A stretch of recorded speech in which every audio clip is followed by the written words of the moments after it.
Happy Tuesday, everybody. We have a lot to talk about, a lot to roast, a lot to react to. So grab a beverage. Hopefully, you're wearing something very comfy. Smash that like on your way in, and let's get started. If you like what you see, come and get it with me. I know you deserve all you want, 'cause your heart's made of gold. But don't wait till you're old. If you want it, I get you some. Hello, everyone, and welcome back to my channel for another No Offense, All Offense, the show where we talk about pop culture news, our favorite reality shows, things we love to hate, things we hate to love, anything that's really spiking our dopamine, trending topics. So happy Tuesday, you guys. Hopefully you are warm, safe, all the good stuff wherever you are in the world. And you're here now. So smash that like on your way in. Hit that subscribe if you haven't already. We are soaring past 50,000 subscribers. So thank you. Producer Prince has showed up for work, as you can see. He has shown up. Hello, Prince. We have a lot that we're going to be talking about today. This is No Offense, All Offense. We call it that because we never mean to offend, but most likely someone will be offended. We take a comedic look.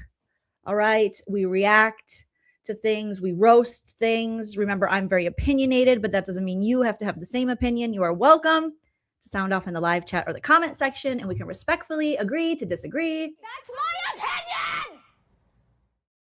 It's just my opinion. Also, remember, everything I say today is true, except for the parts that are false. Everything is 100% alleged, speculation, and for entertainment purposes only. Allegedly, you guys. So thank you. I've been gone a few days now, hanging out with my mom. I think she's going to join us here in a little while, and we'll get her opinion on some of the things we're talking about or just other things. Nana will be making an appearance hopefully later on, but we have so much to get to, you guys, from what's going on in the Rob Reiner situation. His son this afternoon was formally charged. So I want to talk about that. I want to hear what you guys have to say about that. We also have more coming out with the hidden true crime. Just when you think it's over, it's not.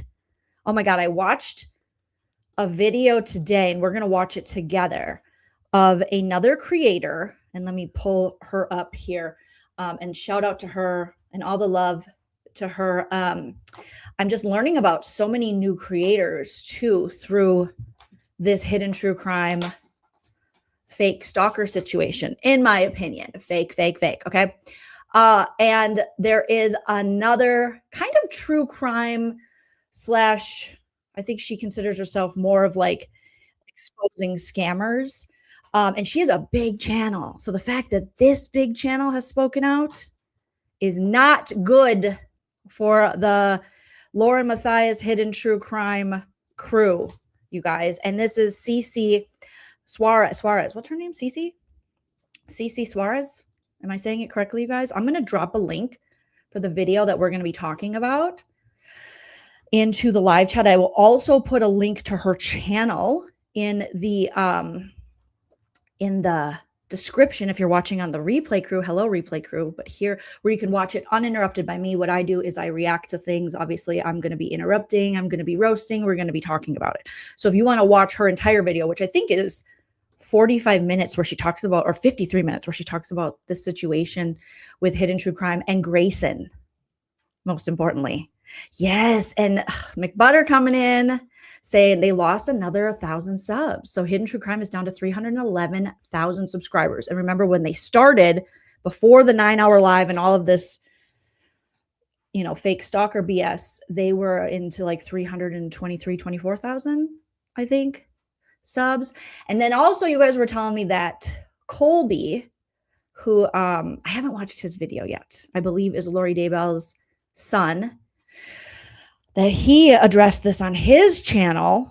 So he has a channel, and so eventually we'll have to go over that as well. Thank you, Artist, for the first super chat of the live. If you want to support the channel further, you can do what Artist did here and send a super chat while we're live, or you can hit me up on the Venmo, PayPal, Cash App. Links are in the description. There's also a Venmo code in the top corner of my screen. And then, or of your screen too, I guess. I don't own the screen. It's everyone's screen. We're all looking at it. Okay. And or you can join my membership here. And we are going to be doing a members only this week. So that'll be a good time. So thank you, artists, so much. And also thank you, Cheryl Joy, coming in with the super chat. I also want to acknowledge I got some generous people on the Cash App. So thank you so much to Liz and Gigi on the Cash App. Thank you, thank you, thank you. And then I got a Venmo recently too. I want to acknowledge. You guys are just such sweeties. Wipe the dang CDs. So thank you for that. Thank you to Racy for the Venmo. And also thank you, Otter. I know that was a little while ago, but thanks again. Thanks again, Lori McManus. And thanks again, Colleen and Jan and all the beautiful peeps. So, let's see what you guys, I want you guys to sound off in the live chat too. Okay. Thank you. Like my Deftones t-shirt. Thank you so much. Thank you so much. Thank you. Thank you. I appreciate that. All right. So yeah, 311 going down. I mean, still a very big number of subscribers, but I think the more that people, so yeah, Colby J. Ryan addressing the drama. So he's sharing his experience. So I'm going to have to send that to myself, and maybe we'll have time today. I'm going to have Nana come on later because she doesn't know about this stuff, and I haven't really introduced my mom to this cuckoo hidden true crime, but she does. She is privy to the Rob Reiner stuff. So maybe I'll hold off on the Rob Reiner and we'll start with the hidden true crime because the LA County DA did a press conference this afternoon. I watched a little bit of The Lawyer You Know and Melanie Little, their streams about it. And with the charges, there are now officially formal charges. And Alan Jackson is looks to be at this time representing Nick Reiner, which I was like, oh, whoa. So we'll talk about that and what we think of that. Hopefully when Nana's here and we can read through that. But let's get into the first thing I want to get into. And again, this is Cece's channel. Cece has 212,000 subscribers. And she is going to be talking about Grayson. Now, I have given Grayson a lot of grace. Grayson, a lot of grace. Because she is so young. However, the more I'm finding out about Grayson, the more Grayson keeps talking, the more Grayson keeps doing stuff. I'm like, maybe I've given Grayson too much grace. You know, maybe Grayson is a mini Lauren, or maybe Grayson was always this way. Maybe Grayson was always a try hard, pick me, troublemaker. And Grayson being obviously LaurenMatthias's she refers to her as a production assistant in this video, but I don't know if she's a producer. I don't even know what the hell she is at this time. You're despicable. But Grayson seems to be behind the scenes, obviously, allegedly. Everything I say is alleged. Okay, again. She seems to be behind the scenes messaging a lot of people and really getting into the dirt. She seems to like doing the dirt regarding these cease and desist. You sent a cease and desist. Okay. And about really the relationship that Grayson and Lauren have that we've, seen throughout these body cam videos and the 9-hour and, the response with Dr. John. To me, it seems unhealthy. It seems cuckoo bananas. And these two are just hell-bent on making a crime happen against them when it seems no crime has happened. But Grayson is doing the most out here. It seems Grayson seems to be messaging him, her, and the other, trying to protect this brand that she doesn't own, this business where they could just get rid of her willy-nilly any day and disparage her like we've seen Hidden True Crime, Lauren and Dr. John do to other people who have either befriended them or contracted for them. So I'm shocked that Grayson thinks that she's above them doing this to her. Usually the best indication of how someone is going to treat you or how you're going to be treated is how they've previously treated other people, patterns of behavior. And we've seen quite the pattern of behavior from Lauren and Dr. John now. It's about the fact that years ago when that person cut me off, she could not handle my vulnerability and my raw emotion, and I'm still pissed. All right. Thank you, John. He's always got to chime in with he's still pissed about his raw vulnerability with our lovely Lori Hellis. But it's surprising to me that Grayson doesn't see outside of this bubble. Or does she not want to? Or does the drama feed her? Or is she in big part just as much of the drama as LaurenMatthias? Yes, I think you guys are on it. Mr. Paul Top, I think she does. I think she thinks she's really important for a 24-year-old. The way she reached out to Gigi, okay, the way she has reached out to other people regarding this situation, the things she has said herself in her interviews with Trisha Griffith from, or Griffith, whatever her last name, no offense, sorry, Trisha, from the Web Sleuths channel to now reaching out to Cece, I'm just like, wow, Grayson, you really think kind of highly, which is good to think high, but you never want to think too highly of yourself. Okay. So you guys have lots of theories going on here. I love it. Woodman Spare That Tree says, I wonder what kind of contract Grayson is on. She seems to do everything. Producer, dog walker, babysitter, researcher, nurse, line sitter, general dogs. Grayson seems, the more I'm picking up on Grayson's behavior, she's a busybody. She's one of those busybody people. Okay. She's in the mess. She's in the business. Okay. She's Grayson's messy. She's messy. We tried to be like, it's the age, whatever. The more she contacts these people, the more I think she is messy. Lindsay in the chat. Lindsay says, Gray Bay has always come off as having more involvement in all this. And the second I saw that crying video, I understood immediately for the dinner. You remember my dinner? I understood immediately why Lindsay didn't want to share the Airbnb with her, right? Right. Thank you.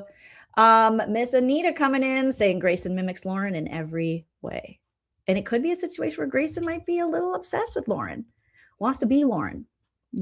Some people, when they work for people or they idolize someone, they then start to covet them and their, who they are, their mannerisms, that life. And maybe, it does seem like these professional lines have been crossed where now it's like, well, what is Grayson to LaurenMatthias and John? Because like you guys are saying in the chat, she wears all these hats and it's crazy. So yeah, she might be a part of Horsewoman, says the I know everything 20-year-olds, and I've been there. We've all been there in our early 20s. But I wasn't simping for a middle-aged woman at that time. I mean, I wouldn't even hang out with middle-aged people at that time. I mean, in my 20s, I'm like, please stay away from me, 30-year-olds, okay? Don't have death knocking on my door. Okay, I'm still young. So the fact that Grayson is surrounding herself with these people who are just so much older than her and doing their bidding, whether they're asking her or now whether she's just started to volunteer it. It does seem that Grayson is enjoying her time in the messy spotlight as much as she wants to, as we will see here, weaponize her mental health and say, it's typical bully, cry bully behavior for people to start a mess. Because remember, Grayson and Lauren started this and they started going after people in Lauren's former inner circle, whether it was Stephanie and Colette and then transitioned over to, Christina, Janice, Lindsay, the Loris, the Lizzes. They started this. And now that there's pushback and people are picking up on it, they want it to go away. And they want everyone to know you're hurting me. Well, you brought this into the light. You broadcast this on your channel and other channels, and you continue to with these body cams coming out. And of course, now you want it to go away. Of course, now you want it to stop because everyone's seeing what you're really like. But you don't get to start the fire, like they say, and decide how it burns. You don't get that. Okay. All right. So let's get into this. And again, I'll be stopping for commentary and all of the comedy and things. But I definitely want you to go. If you're not already subscribed to this lovely lady, head over and I will put the link right now in the description of this video. Let me make sure I'm subscribed talk about subscribing. I better make sure it's me too. Okay. Because she's done now 2 videos about them and about this situation. Here, let me just pull this real quick. Smash that like if you haven't already. You guys, thank you so much for the love. All right. I subscribed. Okay. So subscribe to Cece's channel. Let me put her name here at Cece Suarez. Okay. We'll just have it up here for a minute so you can look at this, and then we will get into it. Give me a thumbs up as soon as you hear the audio on this. Thank you guys so much. And here we go. Welcome back to my channel. My name's Chelsea. You know that. Okay, her name's Chelsea. Subscribe to Chelsea. I know that. And I'm just a lady with a bulldog, a camera, and too many opinions. And when you are So far, I like it. A bulldog, a camera, and too many opinions.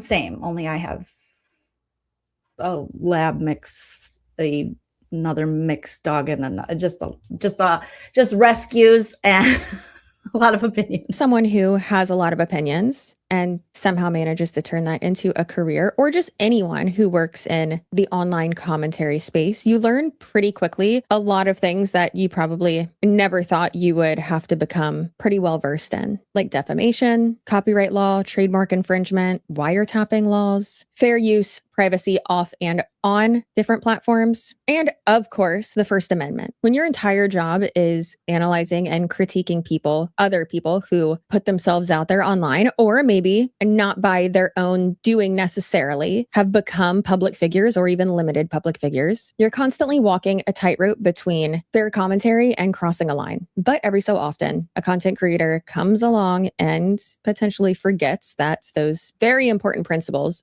do apply to them as well. And when you put yourself online and you are creating commentary. So this is, you guys are like, tell me again who this lady is. I tagged it in the description. Her channel link is there for you to click on.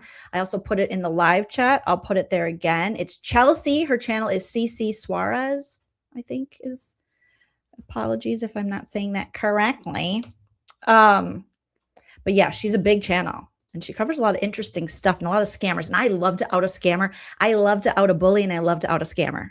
So I like how this lady's working. On other people's lives and monetizing that commentary, you do lose a sense of privacy. To put it simply, if you are going to dish it out, you need to be able to take it. And that's why today we are talking about Lauren from Hidden True Crime. You sent a cease and desist. Stalking injunction. After years of dissecting other people's court cases, Lauren decided to get ahead of someone doing that to her by doing a 9-hour live stream, which was quite the emotional marathon, where she claimed that she was being stalked and harassed and that it's destroying her life and her child's peace. In fact, it's so real life what has been going on with my family and with me for months that I decided to go to where I felt would protect me. Now, knowing what we know now, I can't help but laugh because it's so ridiculous. Like the acting, the dramatics, the histrionics from Lauren. Like, and we know, like, girl, nothing happened to you. Like, nothing happened. You talk shit and got caught. And people were about to expose all your shit talking because you're shit talking to other people about other people and about victims' families. Stop, girl. I can only laugh now. But if we're actually to look through said court documents, which I have read through all of them from all sides, we can actually see that it's not stalking or harassment what she's putting forth. It seems as though, in my opinion, that it's just someone talking about her on the internet like she does every day. Yep. So today we're going to dive into the hypocrisy, performative victimhood, and overall PR nightmare that was Hidden True Crime's 9-hour live stream. And we're going to go over what led up to it as well. So we're going to be going through body cam footage. We're going to be diving into the court documents as well. We are not going to be watching a 9-hour live stream. Don't you worry. It's way too long. But we are going to go through clips of it, since I do have this information dictated out and I have notes on it so that you don't have to go watch that. If you want to still go for it, please. But I find this truly fascinating and exceptionally hypocritical. And I'll tell you what, if there's one thing a PR crisis needs, It's a 9-hour live stream. I'm going to do a 9-hour live. I'm going to be like LaurenMatthias from Hidden True Crime. And I am going to do a 9-hour live because I have had a cyber stalker injunction. My first reaction to that was, yeah, I ain't watching that. You lost me, girl. But I did, unfortunately, for me, because I truly don't think that I could make this video and be able to form a very educated opinion about all of this unless I watched not only the 9-hour live stream and took notes, but then also went through all of the court documents and went through all of the TikTok videos prior to these court proceedings that were made by the respondent in this case. Respondent, defendant, whatever, same thing, kind of. Now, prior to watching all of this and actually going through the court documents, I only really had cliff notes of certain things that other commentary creators, not only in the true crime space, but in the social media commentary space like I am in, I really only had like their cliff notes to go off of. But it was very interesting to see how split people seemed regarding this situation and their support or lack of support for it across the internet. And we're going to get into that in a second. But first and foremost, who is LaurenMatthias of Hidden True Crime? Who's LaurenMatthias? Okay, so that is a little bit of the first video I think she did on this. Now we're going to get into the Grayson part. So she's got her, so this is a month ago she did this video, but she's got her number. Okay. We see that she's got her number here. Okay. So now the newest video is, where is it? Oh, right here. This is one that came out 21 hours ago. And hello friends and welcome back to my channel. Again, Chelsea. But now she's going to be talking about, let's give it a like. Don't forget to give her all the likes and all the subscriptions. She's going to be talking about Grayson contacting her. And this one is crazy. All right. Public figure and freedom of speech and someone posting a .com/hinged secret recordings taunting at its content. But all right. So we're going to get into this one now. So I'm going to drop the link for this video as well, but just subscribe to her whole channel because it looks like she's putting out great content, just well-researched, well-edited. She's a cutie patootie, super smart. Love to see an opinionated lady. I do know how it can be hard sometimes to not cross those boundaries because you do just do that too close. He also talks about Lauren and Grayson crossing boundaries with the victims and their families. And we saw that with, Lauren kind of putting the victims' families on display. Like they're at my house, and then having Kay and her husband there, Woodcock, and having them, like filming them crying and then like posting and almost boasting about, look at, we had them at our home, they swam in our pool. And it's like, girl, how much money did you make off their tragedy? Please, you are not doing them any favors. If anything, you are crossing journalistic lines and boundaries that you should not cross that make it creepy. Is a true crime YouTube channel run by LaurenMatthias with assistance from her husband, often referred to as Dr. John. Annie Elise is a true crime creator on YouTube as well. Grayson Yor has been an assistant producer/producer to both of these YouTube channels. Grayson, that is a good headshot, girl. Grayson looks so cute in this little picture. Grayson worked for Annie Elise for 4 years as an assistant producer or production assistant, if you will. Approximately 1 year ago, Grayson left her position working for Annie Elise and joined LaurenMatthias's true crime channel, Hidden True Crime. Now, there have been a lot of things that people have said about LaurenMatthias and her production assistant, executive producer, whatever you want to call her, Grayson. But in my opinion, just from everything that I've seen, me and my researcher Kelly have done on this, it really does seem like these two people, Lauren and Grayson, they get far too close to sources, to victims. And when it comes to the true crime space, it's borderline inappropriate to like invite them over to dinner, to do this, do that. And don't get me wrong, as someone who is technically, yes, in the true crime space, but I mean, I talk about scammers and stuff like that. Like, I don't get into like the homicide aspect of it because that's just, I can't do that. I'm not strong enough to do that and make that content. But I do know how it can be hard sometimes to not cross those boundaries because you do, start to feel protective over these people. You are going through these motions with them and these experiences with them, and it can be hard. However, it really, really seems, in my professional opinion, that Lauren really and Grayson, especially. Both of them really have crossed some boundaries when it comes to getting too close to sources and things like that. And it's really gross. Now, if you're not in on the true crime community tea or drama, I don't know. I mean, it's not tea and drama. It's quite large ethical issues. There have been allegations of plagiarism, and a lot of people have come out and shown. We know, we went over the Annie Elise video that it seemed Lauren and Grayson just went word for word, frame for frame. Every Day with Jay did a whole video breaking down, through AI, like how much of it was paraphrased, how much of the words actually matched word for word. And it was a crazy amount. And obviously there's a lot of speculation and questions around that, considering Grayson used to work for Annie Elise and then goes and works for LaurenMatthias, and they put out almost an identical video to something Annie did 2 years ago regarding a crime in Little Falls, Minnesota.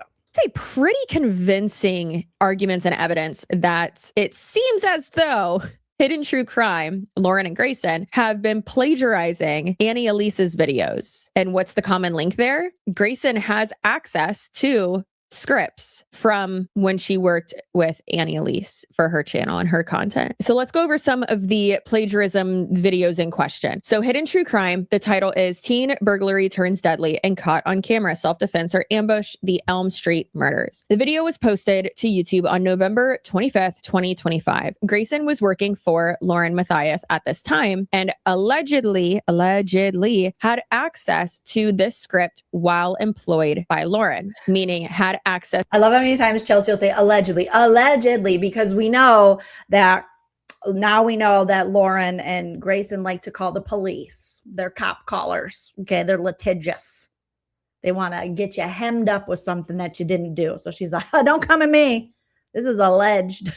To Annie Elise's script. And then Annie Elise's channel, the video is titled Unhinged, Secret Recordings, Tauntings, and Murder. What really happened at the house next door. And this was posted on June 6th, 2023. Grayson was working for Annie Elise at the time that this video was posted. And again, had access to this post filming. And now here's a video, a YouTube short that actually compares the Elm Street videos. And huge thank you to Everyday with Jay for clipping this. So she's going to go through Every Day with Jay's. Most of us have seen it. Shout out to Every Day with Jay. She did a wonderful job with this video, showing like frame for frame, how much Lauren took or allegedly took from Annie Elise's video. And then we did a live where I was literally jumping from screen to screen. Jay did it much more streamlined and clean and nice. Mine was very messy, but we were watching it going, what? And then back to their video, back to Lauren's video, back to Annie's video. And it seemed like, whoa, this is some dirty deeds, Lauren and Gray Bay. Canvas and Crime, thank you for becoming a member. I appreciate the support. Thank you so much. No one would want to stalk that ugly bitch. Now, if you go back 2 years on Annie Elise, we have Unhinged, Secret Recordings, Taunting, and Murder. What really happened at the house next door? Now, you may on first glance say, what do these two videos have in common?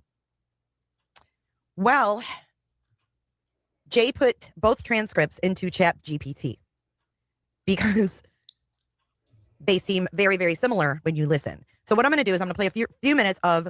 Thank you so much for gifting 5 memberships, Canvas and Crime. That is so sweet of you. Thank you, thank you, thank you. Lauren. Then I'm going to play a few minutes of Annie, and then we're going to look at what ChatGPT told me about these two transcripts.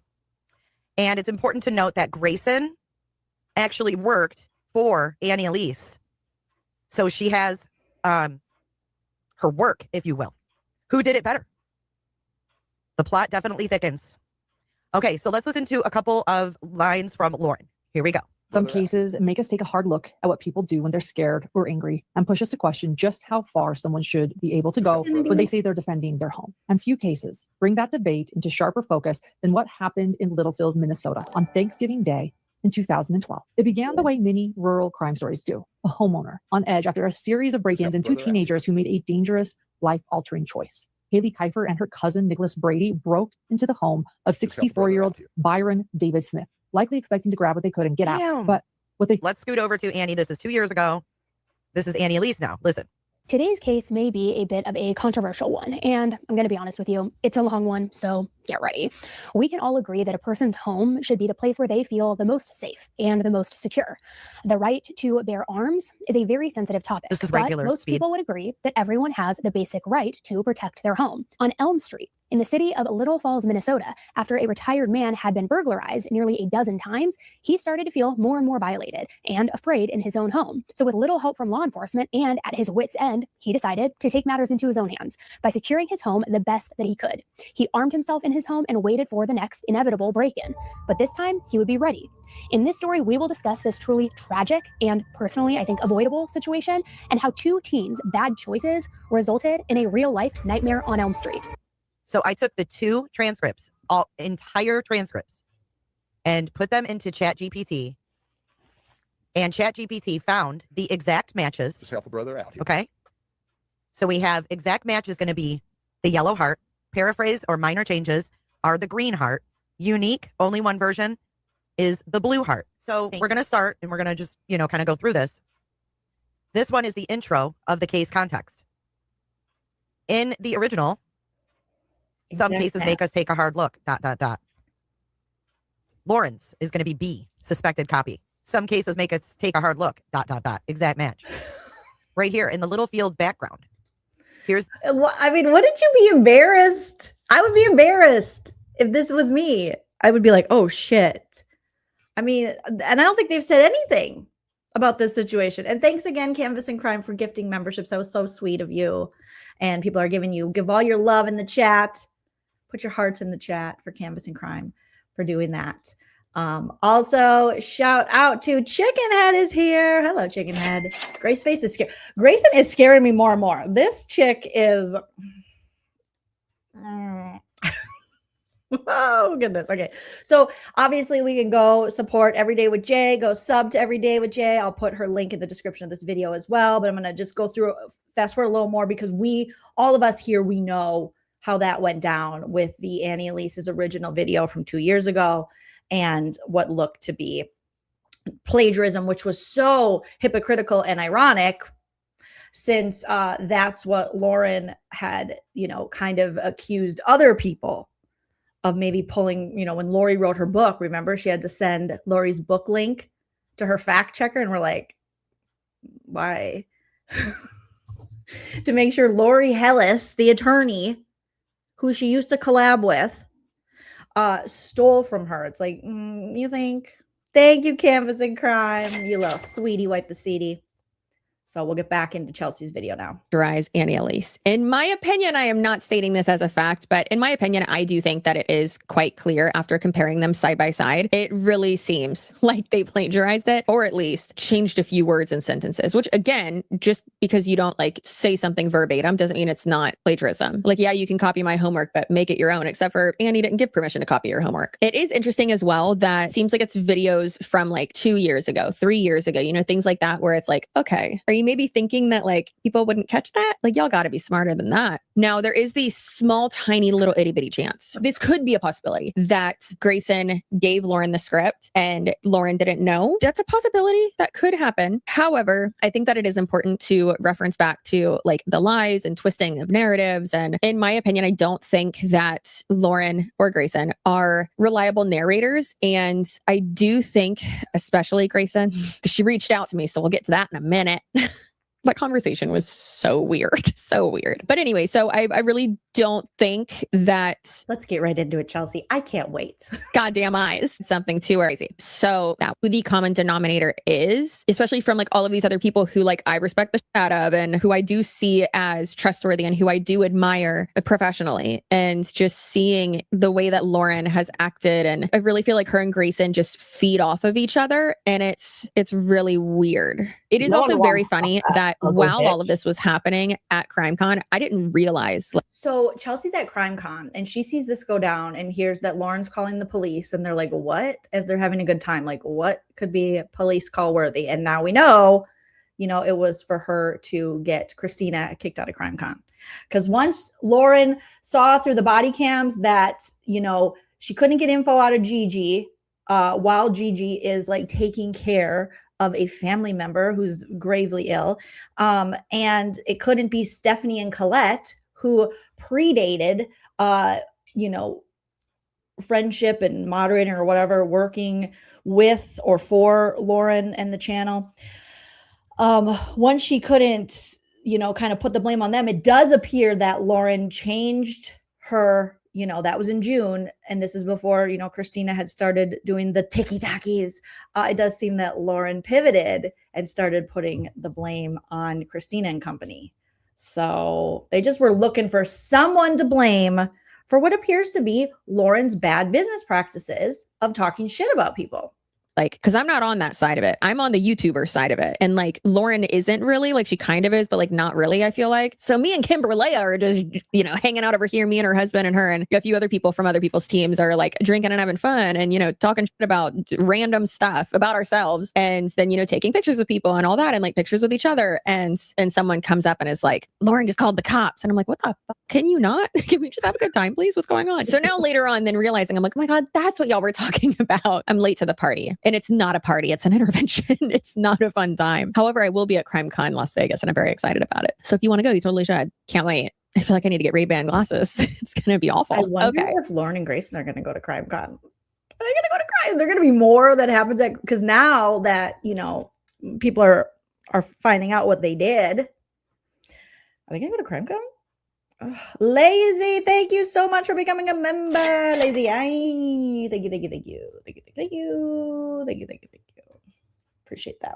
While researching stuff for this video, I was trying to get something straightened out because there has been a lot of not miscommunication, but a lot of wires crossed when people are recalling like certain things that have been claimed. Like someone, for instance, made the claim that Grayson was the one who was putting money into Lori Vallow. She's a murderer. She murdered multiple people, including her 2 children, and she's in prison. And so apparently Grayson, the production assistant of Hidden True Crime, was putting money into that lady's commissary and like buying her stuff and like pretending like she's a Mormon to like talk to the lady and try to like become her friend. And then also people don't realize allegedly that it was like something that I'm hearing too is like, no, that was Lauren too. Like Lauren was also doing that. Listen, as someone who interviews people a lot, I get it. Like sometimes you have to wear many hats. Sometimes you gotta, I don't want to say be manipulative, but sometimes a little bit. You gotta, it's like when the detective brings a pizza to the murderer, right? In prison to like get him to tell him where the bodies are, right? Sometimes you gotta do that. However,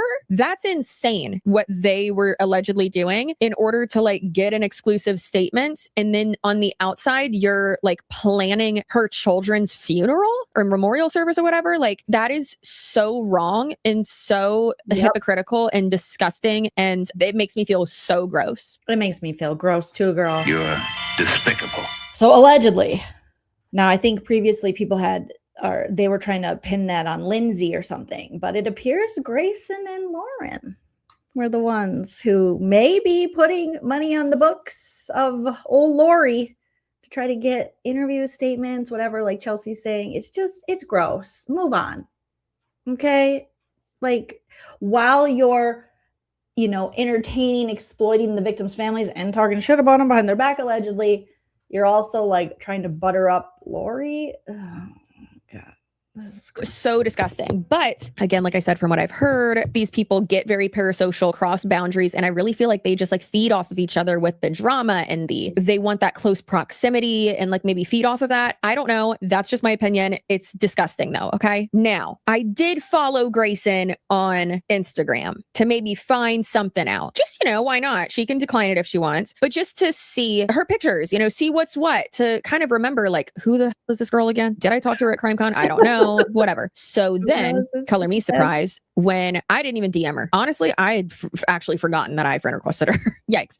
The ADHD got me again. But she DM'd me. So we have some statements to share, some attempts, in my opinion, what I think is manipulation, and it's then some insults to share because that conversation took a turn. So before we get into that though, let's discuss what off the record means. Y'all have probably heard me say that a lot. With my job, I've got... Okay, I just went to look at Grayson's Instagram. I'm not requesting to follow her. Don't message me. Don't talk to me. Leave me alone. Okay. Grayson, take a nap. Okay. Grab your pacifier, grab your binky, take a nap. And it looks that she is it's a private account. Okay. She's private. And she is followed by Annie Elise. And that just shows me that because I follow Annie Elise now. But yeah, so what Chelsea's saying is she's like, I went to follow her just to kind of look a little more into this. And then Grayson messages Chelsea. Now, I don't message everyone who follows me. But maybe Grayson's different. More into the like journalistic aspect of my job lately, especially with investigating and co-producing the Elizabeth podcast, which is about the serial con artist. We love to dislike a scammer, right? About the serial con artist Elizabeth Teckenbrock. Season 2 is out now. You should definitely go give it a listen. Season 2, episode 4 is probably out by now, by the time this video goes up. So you've heard me say off the record a lot. Now, the thing with having off the record conversations is both parties got to agree to it. Okay. Someone can't just come up to me and be like, hey, off the record, blah, blah, blah. And I'm like, I didn't agree to an off the record conversation. Like, what are you doing? That intent is important. Okay. Intention, consent, whatever, so on and so forth. But let's go over to NBCU Academy. What is that, you might ask? NBCU Academy, Advancing Career Excellence in Journalism, Media, and Tech. And we're going to read this article, On the Record, Off the Record, explained by Chuck Todd. Good old. Now, Grayson, pay attention to this part, okay? I don't know what Grayson went to school for, if she did go to school for journalism, but you would think that Lauren would tell her that just because you say off the record and then you spill out information, that doesn't mean that a journalist has to adhere to that. You both have to agree that something is off the record. And if you ever want something truly off the record, don't say it. Say it, don't spray it, okay? Top titty 2x4 to end the game. That was nice. But it seems that Grayson doesn't quite understand. Just the same way they don't understand a lot of legal terms that they've thrown around. Remember, they were like, we're being extorted. And they're like, for what? I don't know. Extorted. It's a big word. Use it. We're being stalked civilly. How? You know, just how you stalk. It's not enough. No, it's not enough. Old Chuck. Reporters must agree in advance about whether the interview is off the record. For example, a source might say something on the record and then ask for it to be off the record. You are not obligated to not use that information. Set ground rules early. Terms can confuse people. Use plain language to explain if what they say will make it to publication or on air. This is not off the record, Grayson. Very plain language. No. But I don't know if they understand that. Journalists should always consider why a source wants to be off the record or offer only background information. Sometimes a source is afraid of getting in trouble by publishing their name and identity. As reporters, our job is to see if we can get them to give us information we can publish and use on air. So just because someone declares it doesn't make it a legally binding contract. And if I specifically say, I'm not interested in having an off-record conversation with you, I would like everything to be recorded and on the record. And then the person continues to say, no, off the record, and then offer up information. That ain't none of my business. However, it is your business, because here's a conversation I had with Grayson. This is weird. It's weird. I need y'all's opinions and theories of. Grayson, you're weirding people out. You're weirding us out, Grayson. You weirded us out in the Trisha interview with Web Sleuths. You're weirding us out. You're doing a lot, Grayson. You're doing a lot, girl. I've never done that much for an employer. Hopefully you're being compensated for as much as you're doing, but something tells me you're not. Allegedly, okay?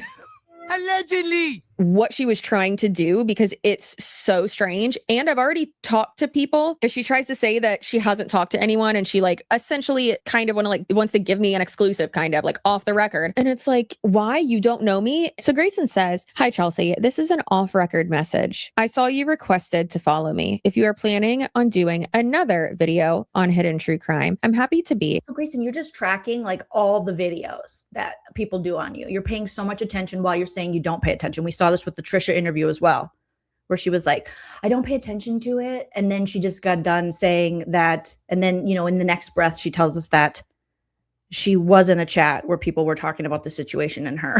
A confidential source for you. Off record, there's a lot of message. I saw you requested to follow me. If you are planning on doing another video on hidden true crime, I'm happy to be a confidential source for you. Off record, there's a lot of misinformation out there and a lot of confusing dynamics. So I'm happy to clarify and hand over evidence if you desire, so that it can be added to your context. Once again, please keep this message off record. My mental health has been significantly impacted over the last few weeks, and I've chosen to No, we're not doing that. We're not going to shame other people for your mental health. That's your responsibility. You started this fire. You put this shit out there. And now you can't then cry bully it. Okay, you can't accuse people of all these things, get the police involved, stop people from their, business plans and trips and things, and then go, my mental health hurts now. That's not how life works. What's the matter with you people? You're sad that people are mean? Well, I'm sorry. The world isn't one big liberal arts college campus. We eat too much. We take our spoiled lives for granted. Feel a little bad about it sometimes. No. You want to put all your shit up on the internet and have every single person say, hooray for you. F you. You're all pricks. Exactly. I see this happen so many times, and it just frustrates me. Every problematic content creator, YouTuber, person who gets themselves in a real pickle, the self-induced pickle, they then want to turn and go, no, when they're called out or questioned about the information they put out there, they go, my mental health. Or after they talk shit on someone else, then someone talks shit back to them. They're like, my mental health. Well, did you think of everyone else's mental health in this situation when you and Lauren did that 9-hour live, which was just so blasphemous? I mean, just so much, so many lies that we've now found. So dramatic. Did you think about their mental health? No, you didn't. So stop it. I'm so tired of these people doing that. That's your responsibility. You are a grown-ass person. If you can't handle it, you log off the internet and get a different job or something. Okay? That has nothing to do with us. No one can force you into anything regarding that. You are in charge of your mental health. Stop weaponizing it. Not be online hardly at all, which is why I didn't see your following request until now. Did she really say she hasn't been online hardly at all? Yeah. My mental health has been significantly impacted over the last few weeks, and I've chosen to not be online hardly at all, which is why I didn't see your following request until now. I've only talked to one other person, but for some reason, when I saw your request, I decided to reach out. If you have any questions, again, all off record, you can call me. I find it hard to believe Grayson only talked to one other person. Okay. Grave is behind the scenes. We saw that with Gigi. We see that with all the other people. She's had contact with another Valo gentleman. And allegedly other people she's contacted. But okay, Grayson, go on. And I responded and said, hi, Grayson, thanks for reaching out. Unfortunately, we would only be interested in an on the record and recorded meeting/call. Would you care to provide a statement regarding the overwhelming amount of evidence pointing to a potential history of plagiarizing Annie, not me using voice to text and it autocorrecting to Annie Elizabeth, Annie Elise's videos since your employment with Hidden True Crime? Dang, I like this Chelsea chick. She's like, actually, no, it's not going to be off the record. Okay. We'd be interested in because I'm not going to do your dirty work because that's what they want. They want people who's like web sleuths or like Trisha or something who is going to, they're going to be able to feed them information and they're going to spew it out. That's what they want. That's what they were hoping they could do with Chelsea. Like, oh, okay, well, I can tell you and you can put this information out there about these people. You can just see Grayson now moving.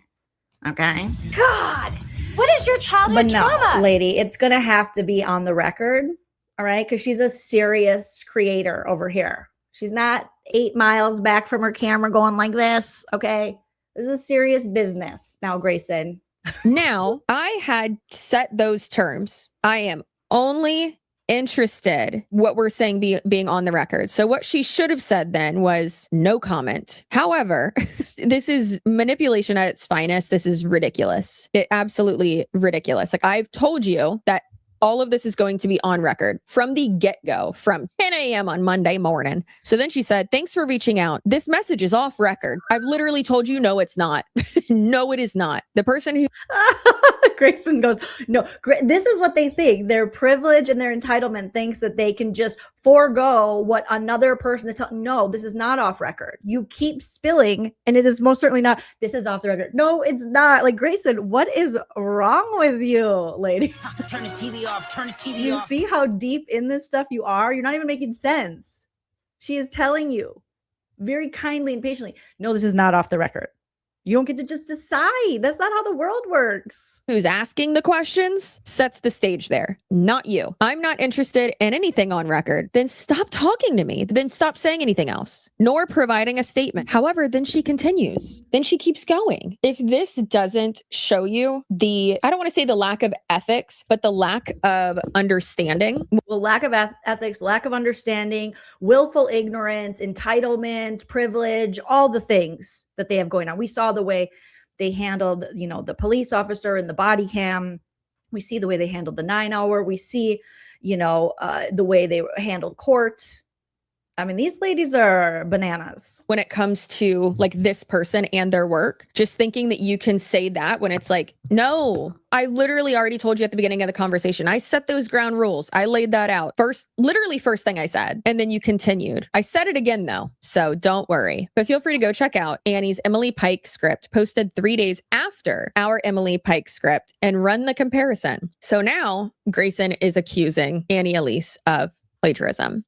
Grayson, you're dirty. That is so dirty to do that to Annie when it looks like Annie didn't even call you guys out for your recent thievery, allegedly. But yet here you are going to another creator and being like, well, she actually stole from us. It's inappropriate. And we don't believe anything you say anymore because you guys have shown yourself to be lying liars who lie in the content you've put out regarding this whole civil stalking injunction. And in the body cams, we've literally caught you lying. Grayson literally called out, Lauren in one of the body cams in Idaho, being like, she wasn't kicked out. Lauren's like, oh. So she's telling her that, okay, I'm not interested in anything on the record. Well, then stop talking, Grayson. But she doesn't, nor providing a statement. But feel free to go check out Annie's Emily Pike script posted 3 days after our Emily Pike script. So do you think, so if that is legitimate, let's just say, I doubt it, coming from them. So you think it's okay now to just steal from Annie since you think one time she stole from you? And way to just like skirt around the question of, did you guys steal that from Annie Elise? And go, no, she stole. Like always projecting, always putting the blame on someone else. It's cuckoo behavior. Claims it was breaking news and she didn't even have time to put makeup on. Despite the case not being breaking news, AI shows it was plagiarism. Some of the research in our video was not able to be found online. We called the group home and because we got into people's business more than we should. Yeah, we befriended someone in a group home. I mean, she's like, what? No. You couldn't get the information we did. What we had to do, we can't tell you. Okay, we had to go in undercover. It was a deep mission. Okay, I had to pretend I was in the group home. Lauren pretended she was in the group home. Turns out very believable for her, allegedly, not so much for me. And we got, medicated and all the things just so we could get this information about this video. What? Who do you think you are? These people think they're like Connie Chung or something. Like, calm down. You got a YouTube channel and a true crime podcast. Calm your boners, ladies. Information only we had. And she said, Annie and I have had our own conversation regarding the accusations a couple of weeks ago, the Emily Pike script and employment issues from within her company that I have chosen to not air out. So you're saying you have tea on Annie Elise and there's things you could air out that you don't. Annie, I hope you run from this chick. I hope you block her. I hope she's got an NDA because this chick is out here disparaging you just to get out of her own trouble. Saying, she's talking about a conversation she had with you with Chelsea just because, remember, this whole conversation came about just because Chelsea followed her on Instagram. So imagine all the people that Grayson is messaging and all the things she's spilling about other people. You cannot trust these people. She doesn't even have like a friendly relationship necessarily with Chelsea. It doesn't seem they barely know each other. And she's just like, well, this and this and this. And let me tell you about some accusations and employment issues. You're going to share with arguably a stranger who's just another content creator about your employment issues with Annie Elise and put such like dirt on her business, on her channel name. Like you're so openly, you just are ready to disparage people. It just feeds into that. Yeah, you guys are shit talkers. You guys are shit talkers. I don't trust them. I don't know how anyone can trust them, knowing and seeing what we see now. She doesn't even know Chelsea. Chelsea has said, this is not off the record. And she wants to talk about employment issues she had with Annie Elise. That is so dirty. Or take action on out of respect for her and her growing business and friendship we had. I can't even imagine this chick working for anybody. Like you trust people who work for you and then she leaves and she's out here spreading shit about your business. Well, I think it's clear that you're the problem.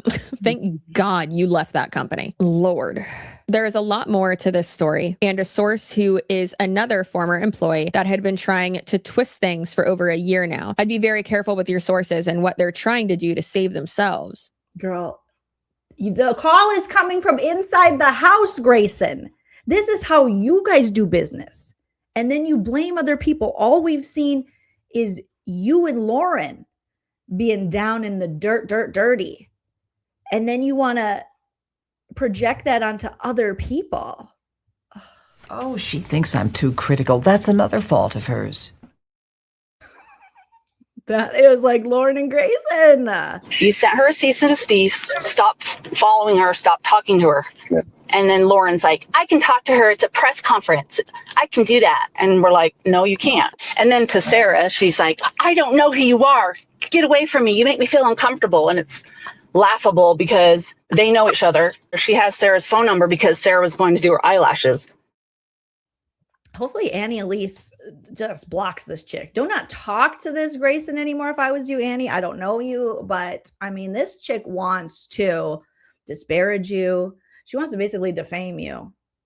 In these, look at, she sent over the plagiarism check results.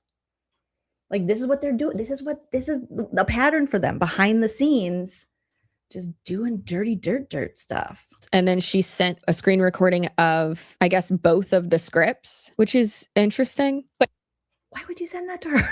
Here's the thing is that if you're covering the same case, and this happens, I mean, a lot with like scammer videos and stuff like that, right? Even social media commentary videos. Like there are times when me, Hannah Alonso, Josh from Dad Challenge podcast, Angelica Oles, Marky, Do We Know Them podcast, even Trisha and Oscar and Moses from Just Trish. There's times where all of us will cover something within the same week. And a lot of even Kiki Chanel too. Me, her, and like 3 other people just put up videos, and T-Spill and all these other pages just put up videos on the same topic within the past 2 days. And do we all have like kind of the same talking points? Kind of, yeah. But the phrasing is different. Also, most of us don't watch each other's videos. Most people who, Robert Welsh is a great example of this. Like he primarily does makeup content. He does watch makeup content, but the content that he enjoys most is me. Hey babe. But the content that he enjoys most is commentary. Like I do social media commentary. The videos that I like most are still commentary, but typically it's like comedy commentary. Like I like the Basement Yard podcast and I like video podcasts and stuff like that. And that's really like what I watch the most of because it's just, brain dump. I'm just hanging out. You guys, Grayson's really morphing into Lauren, as you can see here. It's inappropriate. Allegedly, obviously, for entertainment and comedy purposes only. For Grayson, this is damning alleged evidence of you morphing into your problematic boss lady. Or maybe you've always been like her. I don't know. My friends is how I feel, right? That sounds depressing. So if you watch all of the same topics from different... Crazy because she's actually legally, allegedly changed her name to Lauren Jr. people or like same stories from different people, you're gonna find similarities and some of the same points. That doesn't mean it's plagiarized. However, I personally do think that 1, Grayson having access to those old scripts, and 2, the amount of times that the flow of the video and the like hook phrases, like those like goosebump walk away, like not catchphrases, but those ones that like really hook you, like those have been said like in an Annie Elise video 2-3 years ago when Grayson was working for her, and then now in the past year in a video from Lauren. It's just very interesting and it comes off more like genuine in Annie's. And realistically, it's probably just because I'm biased because I like Annie. Let's just be honest. I mean, I think we can just honestly now look at this and just Annie is just a million times more entertaining than Lauren and obviously Grayson.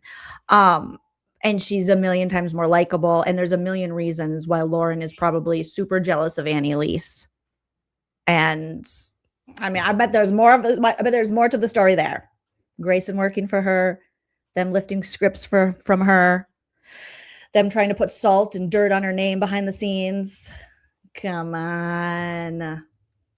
Annie's much more successful than Lauren and Grayson. I don't like Lauren, but with their personalities, having loosely interacted with Lauren, like being in the same vicinity as her, seeing how she is, and then having talked to Annie quite a bit, it just seems more natural coming from Annie. It seems like a script of like, okay, this was done, like made for you, you know? Like, I feel like it would be unnatural if like I was, for instance, if Hannah Alonso had one, she would never do this obviously, but if she was to read off a script that like I wrote, that was like in my tone and like for me, it wouldn't feel natural, right? And vice versa. Y'all would come to my channel and be like, why are you being so nice? Who is holding you hostage? Blink twice. I think that is very telling as well. However, Grayson said, again, also off record, please for the love of God, stop. That's not how that works. So even though Chelsea keeps telling her this isn't off record, Grayson follows up her message. Chelsea's told her multiple times now, also off record. None of it's been off record. That's my opinion. Okay? Stop messaging her, weirdo. Oh my gosh. You save big money. You save big money when you shop Menards. It's not off record because you say it's off record, Grayson. She already said she didn't agree to those terms. You just started spilling. Grayson. Lauren wrote a Redditor asking them to take their post about Annie plagiarizing. Why are you guys on Reddit like that? Why are you worried about what Redditors say? Oh my God, here we go. Her on Emily Pike down. I don't care. We got. I like this Chelsea. I'm glad I subscribed to her. We do not care. She's. Do you see how they're just? It's too much when you have to say this much, which we've seen with them throughout. You know, this stalker situation. They talk too much. We do not care. Girl, stop. So many emails about her copying that script, but we asked them to take down the accusation and we never contacted her. Even though I was so upset my work was recycled, I cried in her office about it. Again, irrelevant. Lauren said it didn't matter. Justice for Emily did. We haven't plagiarized anything and we stand by that and could prove that if it ever rose to legal, given that plagiarism is such a big deal. Again, I'd be very careful on who your sources are. Girl, my source is y'all. My source is looking at the videos. It is. It's true. This is so creepy, Grayson. Why are you going so hard after this ex-boss of yours, Annie Elise, who Lauren would describe as a competitor? You know, remember, she doesn't look at fellow creators as possible collaborators or other creators. She looks at them as her competitors. So why are you going so hard after Annie Elise? And why are you trying to get Chelsea to know all this information according to you regarding, no, we didn't plagiarize, she did it first, while not even answering her question or answering to that. Oh, that's the source. I ain't talking to Annie about this. I am, however, messaging her and being like, hey girl, give me the info of who did like your set design and stuff for your booth at CrimeCon. Did y'all see that? It was so freaking cute.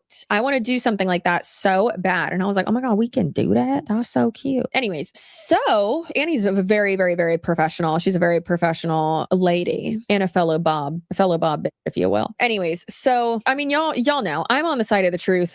If a friend of mine is, or a colleague of mine is doing something nefarious, I'll probably text them and get a statement and I'm still going to call them out for it. Look at Bunny XO. If she does some dumb shit, I'm going to text her about it and be like, hey, you doing some dumb shit? And then I'll tell her this is on the record. We can also have an off the record conversation too, of course, but obviously say all that first. But, you know, on the side of the truth, that's it. Okay. Because I know there's going to be some people who are like, you're biased. Everyone's biased. You think Grayson's not biased? Of course, everyone's biased. Everyone has a bias. That's how the world works. Anyways, I did want to share everything with you, though, because I really think that this is such a weird response to me literally saying multiple times, I said everything except for shut up. Like I was this close to being like, stop DMing me. You're digging yourself a hole. And it's not like, I've told you, this is on record. Like, and I'm not interested in having an off the record conversation with you. Like I'm not consenting to this. You can't just push that on me. That's not how that works, ma'am. Good Lord. Okay. Oh, so Grayson. again, be careful who your sources are. Again, it's literally the videos. Grayson, stop trying to incriminate people. Stop trying to make this happen with you guys trying to be like, is it Christina? Is it one of the 7 gatherers? Who are you hearing from? Like, stop it. We see what you're doing. It's not working. Oh, you look so silly, Gray Bay. You look ridiculous. That's my opinion. themselves speak for themselves. Like it's there. Lord, there is someone that has done some very unethical things. You and Lauren? Are you talking about you and Lauren? And they're trying to save themselves by rewriting the narrative and distorting information. That sounds spooky. I don't know about that, girl. You can see all of the sources. Why are you telling Chelsea? All Chelsea did was follow you. She did one video on Hidden True Crime, and then she followed you on Instagram. And you are spilling all of this. For the one script in question in the description of our Byron Smith video. It is line by line annotated source list, which cool, love that. But when you're covering the same story, like it's absolutely possible for you both to have the same sources. Like that's absolutely possible. Also, like as long as you are citing, like for instance, if I'm going to use a clip from someone else's video or cite like, oh, well, this person said this in this interview with this, or they said this in this article, like articles, other publications do that all the time. As long as you cite it, it's not plagiarism. But also it's 100% possible for you to talk to people, the same people that other people have talked to. So acting like you're, just eating and you're not. Again, I'm willing to have an off-record conversation with you about this to share some more because I believe there is a lot more to know. He doesn't want to talk to you off the record, Grayson. No means no. My God, do people not understand consent? She's told you multiple times it's not off the record. She set the parameters right away in the conversation. Like she said at 10 a.m., she said, I am only interested. I'm only interested. Only being the key word. Interested, also another keyword. In having an on-the-record conversation with you. And Grayson goes, again, I'm willing to have an off-record conversation with you about this to share more because I believe that there's a lot more to know. And I could tell you a lot that you'd probably want to know. Look at her still not respecting, Chelsea saying, that's not what I'm interested in. Her still trying to push this off-record BS. And I could tell you a lot that you'd probably want to know. She doesn't want to know any of this stuff. She really doesn't want to. She's told you. I don't actually want to know that. Anyways, so I'm sure if you watch my channel, you know what my response was. Y'all remember when that whole rug lady thing happened? That the lady who thought there was rug with a dead body in it in her backyard on TikTok. And then she was like crying about the Do We Know Them podcast covering her, even though like, hey, you went viral, calm down. And I like asked her for a statement or something. I think that's what happened. I don't even remember. Anyways, she like went off in my DMs and my response was just like, scram. Get out of here, lady. I'm not interested. Anyways, so I said, Grayson, I am under no obligation to keep these message off record / private. That's true. Just because you keep saying off record, as I have already not agreed to that. That's not fair to me. The first thing I said was, no, I'm not interested in having an off the record conversation. I'm interested in having an on record conversation. Grayson, no means no. No means no, Gray. When someone says no, that means no. No means no, baby girl. You gotta start respecting people. And that's it. And then she continued, against my will. I was forced into this conversation. And I said, I'm not interested in speaking with you unless it is a recorded conversation that we both consent to. Have a great week. And she said, I'm glad to know you're not a real journalist. Oh, here we go. Because these two, Lauren and friggin' Grayson, are the arbiters of who is real and who's not. Who's a trial tourist, who's not a real journalist. Remember, I think they said that about Gigi too. Oh my God. You guys can't stop talking shit. You're so afraid of these messages coming out, but at this point, all that we've seen is probably worse than what we'd see in the messages. What you've shown us through the body cams, through these messages, through experiences with other creators like Chelsea here providing receipts is exactly what we expect happened in the text messages. You guys can't help yourself but talk shit. When you don't get your way, you want to control the narrative. And if that doesn't happen, then you want to disparage and defame and slander everybody who doesn't do what you want. So at this point, I mean, the text messages are coming out Friday. I don't know if the messages are coming out Friday. We're just going to shoot for another Friday. Okay. At this point, we don't even have to see all of these text messages from Lauren because what we've already seen is probably worse and probably more damning. Oh my goodness. But these two, I'm glad to know you're not a real journalist who refuses to keep off-record messages off record. You don't understand how it works, Gray Bay. You are a fetus in this world. Okay. And you think you know everything. And you need to stop. You need to humble yourself. Take your head out of your ass and out of Lauren's ass and Dr. John's ass. Okay. And get smart to yourself, like my grandpa used to say, because you are being a dummy dum-dum. And you have to be open to receiving new information and not just pushing your own narrative. So, but feel free to share about Emily Pike because I think the public should know it. If they should know, then why don't you out it, Grayson?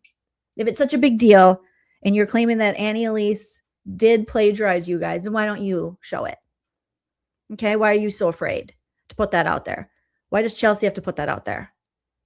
You're ridiculous. Who refuses to keep off record messages off record? What do you think this is? Europe? This is the US, baby. There ain't nothing here that says I can't show a text, especially when I already said it's not going to be off record. But feel free to share about Emily Pike, because I think... And way to just like go straight to the insults, straight to the disparaging. You're not a real journalist. You're a trial journalist. You're a tourist journalist. All right? These trial tours, they're not real. We're the only real one. The public should know at this point. So let Grayson know what you think in the comments below, because she wants you to know, apparently. Grayson, I think you're doing too much. I think you are coming off really creepy. I think you need to stop messaging people. You need to stop threatening people and stop disparaging people and ruining business relationships for what?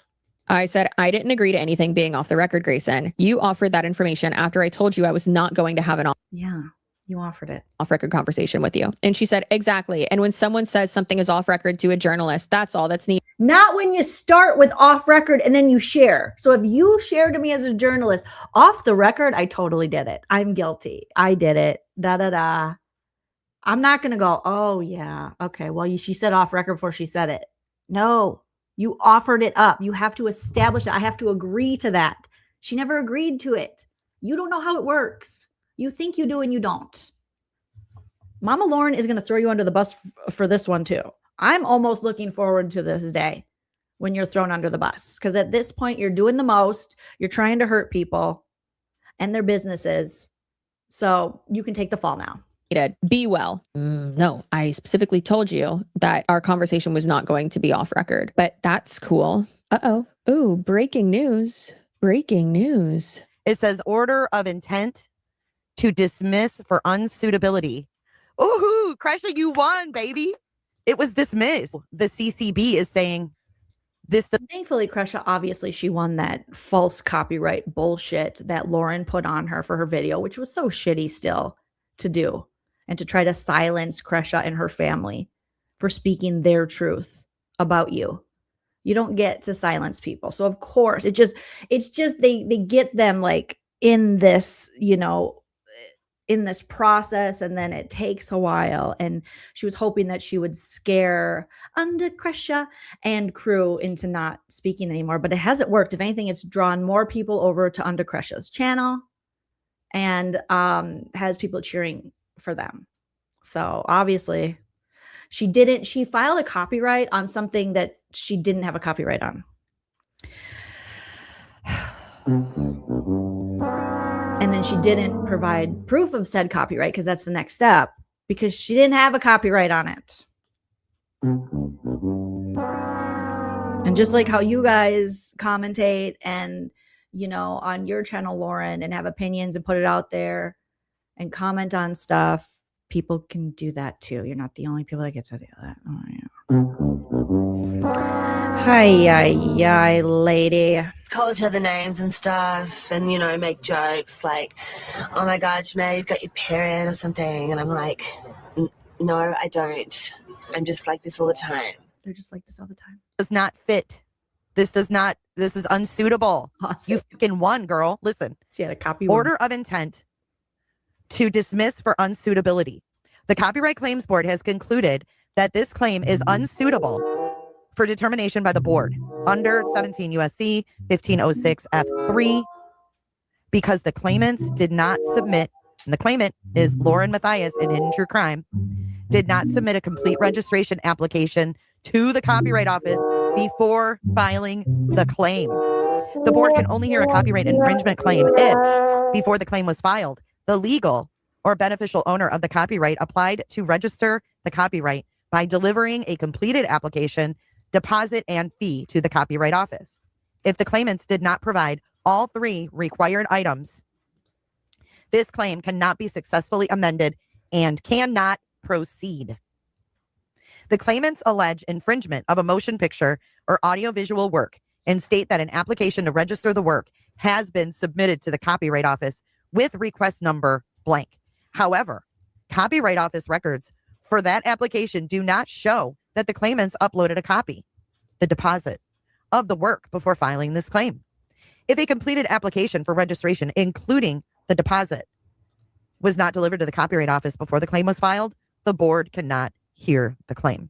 Therefore, the board intends to dismiss this claim without prejudice for unsuitability. So what does without prejudice mean again? Can she file again or can she not? The claimants may request that the board reconsider its determination of... Thank you, Blue Jay 5917 for the super chat saying Chucky and Lion Lauren need an exorcism. They need to pray. They gotta pray the evil away in that one. You can't pray the gay away, but you can pray the evil away. Okay. I'm just like, oh my God, you guys.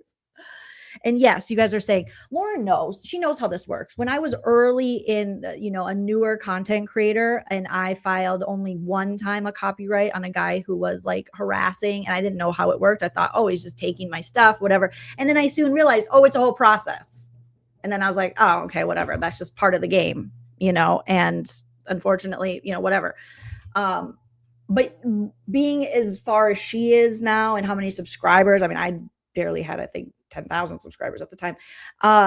She knows, you learn. It just takes you that one time to learn how it works, whether someone does it to you or you put out a copyright. Like, I don't think they can use it. No, they can. And then you educate yourself on copyright law and all the things so that you don't do this. But she was doing this as a way to silence Under Crusha. It was willful ignorance, if anything. And I don't think she was ignorant to it. I think she was weaponizing it. Unsuitability by January 5th. A request to reconsider must be filed on the ECCB and may not exceed 7 pages, not including any relevant documents filed as attachments in support. And they must meet the requirements set forth in this law. However, as a complete application for registration is required before the initial filing of an infringement claim before the board, a request to reconsider would only be appropriate if the claimant can show that a complete application, fee, and deposit were submitted for the allegedly infringed work before this claim was filed on November 11th, 2025. So in other words, you can request it, but they're saying if you haven't registered it before you filed this complaint, then your request to review is not going to do you any good. Alternatively, the claimants may proceed with a new claim by first uploading a copy of the work in the Copyright Office registration system, and after receiving confirmation of a complete application completing a new claim filing in CCB. So right now, I mean, I guess if she decides to refile it, she would have to pay the fee, register it with the Federal Copyright Board. But as of right now, they have dismissed it. Congratulations, Crusha. We all knew it was bullshit. Way to go, Under Crusha. Let's drop Crusha's channel to support. Let's support all the creators that Grayson and Lauren tried to take down. All the people that they tried to silence. Okay, every time I start Crusha's channel, I put in Under Crusha. Do. Oh my goodness. Okay, here it is. Difficult research. Let me grab her channel here and put it in the live chat. Go support all these women that Lauren and Grayson are trying to take down. Like, imagine trying to take down this many freaking creators and people that you've benefited from their horrible family tragedies. Like, you financially benefited. Ugh. Okay. Let's see. Difficult research. So there, I put it in the description of this video as well. So go show her some love, because such bullshit.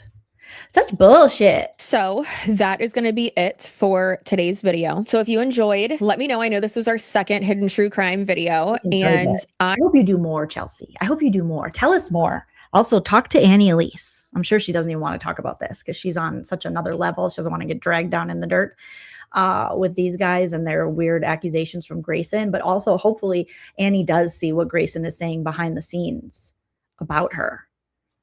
And, just how shitty that is. That she's out there still having conversations, according to her, with Annie.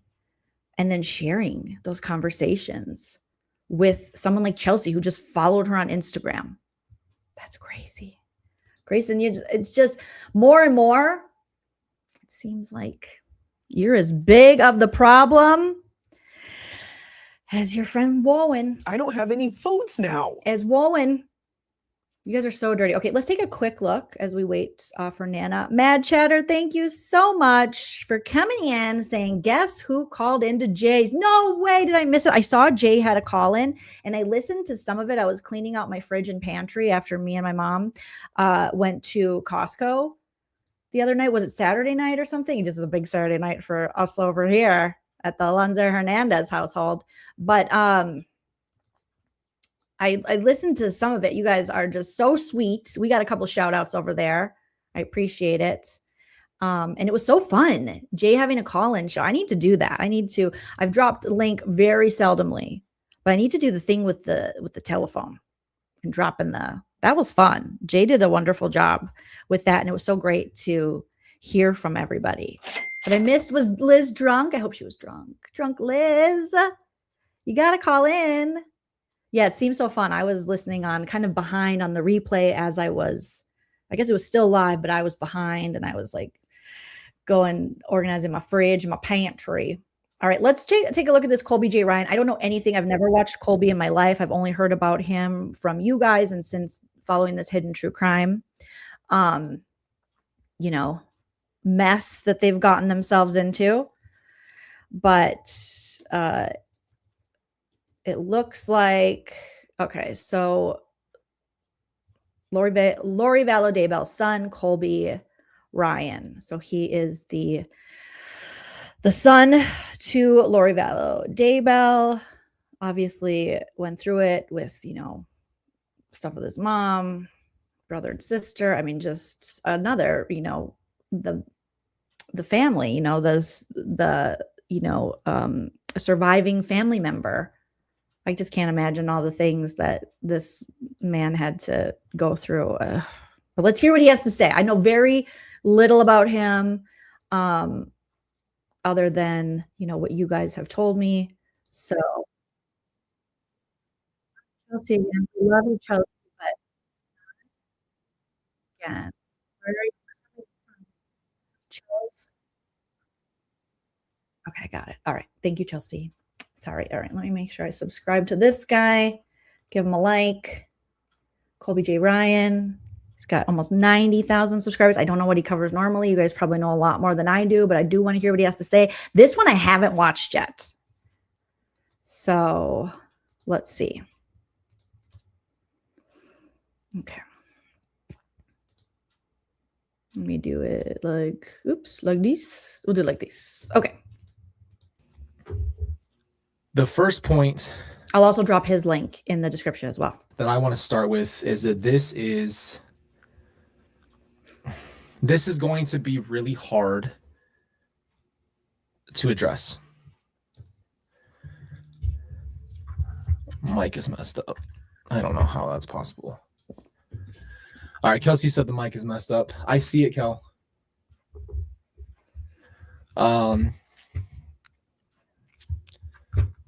She's saying the mic is all messed up. All right, let me fast forward a little. Okay.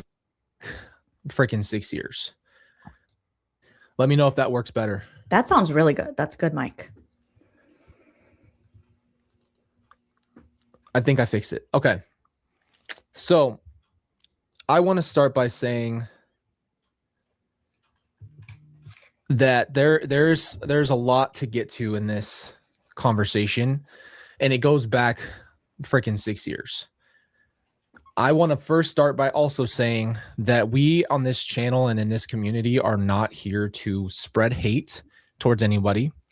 We are not here to make fun of people. We are not here to be that type of community. That's not who we are, and that's not what we're going to do. When I bring these people up, it's because this is just the truth of what I've had to deal with. And it sucks. It sucks, man. It sucks.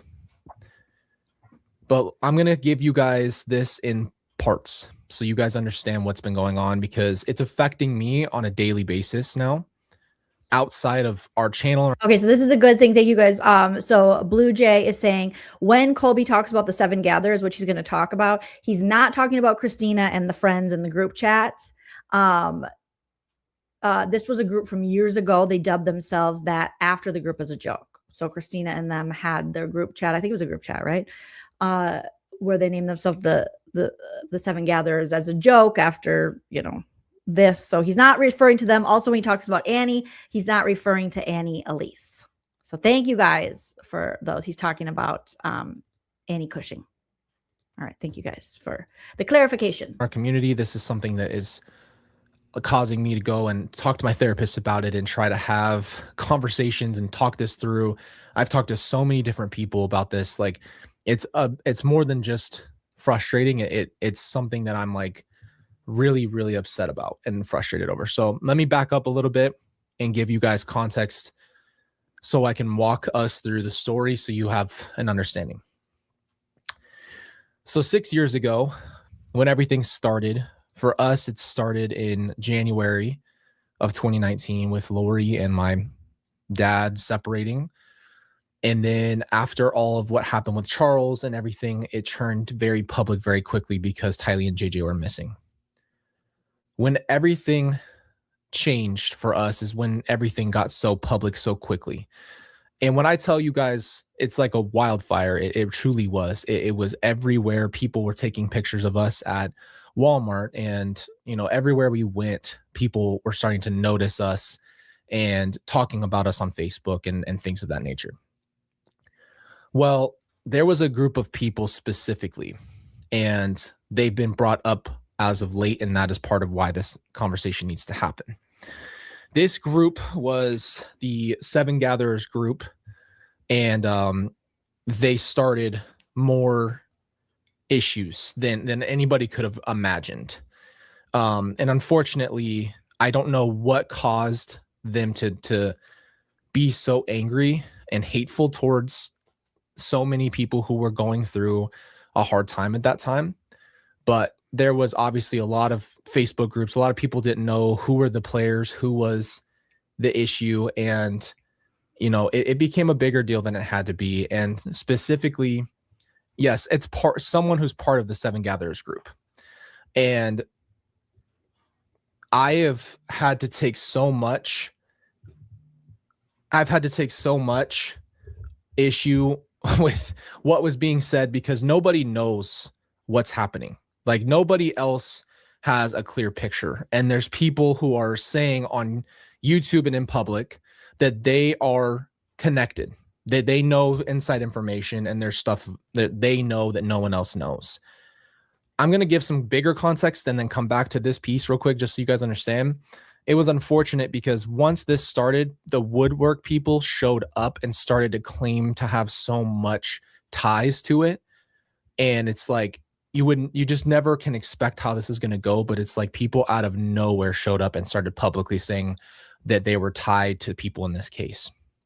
And that whole situation got really bad because no one knew. No one was fact checking. No one was stopping it. And at that time, I'm worried about Tylee and JJ. I don't care to try to clear people's rumors up. Like people thought I was sketchy. People thought I was involved, hurtful stuff. But do I really have the time to spend trying to make sure everybody understands where I stand and who I am? No, I not at that time. It wasn't about me, but it was just part of this whole situation. I have allowed and let people say whatever they want for a very long time, but there's certain people who took it to a level of beyond disrespectful, more to like the level of as hurtful as you can possibly get. One of those people was Annie, and she's Tylee's aunt. I did, Eve, in Germany. Right when this started, I said the 7 Gatherers is not the Christina and group. That we're not talking about Christina. We're not talking about any of in the what LaurenMatthias talked about in her civil stalking injunction. So not Christina, not Christina's group. On her other side. And I cannot tell you how hurt I was by her actions throughout this whole situation. And instead of talking to me and working things out or telling me what her problem was, she took everything to the Facebook situation. Yes, not the 7 gatherers of Lori's group. This is not. See there, and he did it too. So we know it's not Christina. Christina is innocent. Christina and Crew are innocent. Not Janice. None of them.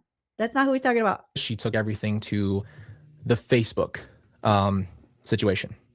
Yes, not the 7 gatherers of Lori's group. This is not like those people. This is not like, I've never talked to Zulema or any of those people. So we're not talking about those people. We're talking about the people who made fun of those people, which were a Facebook group.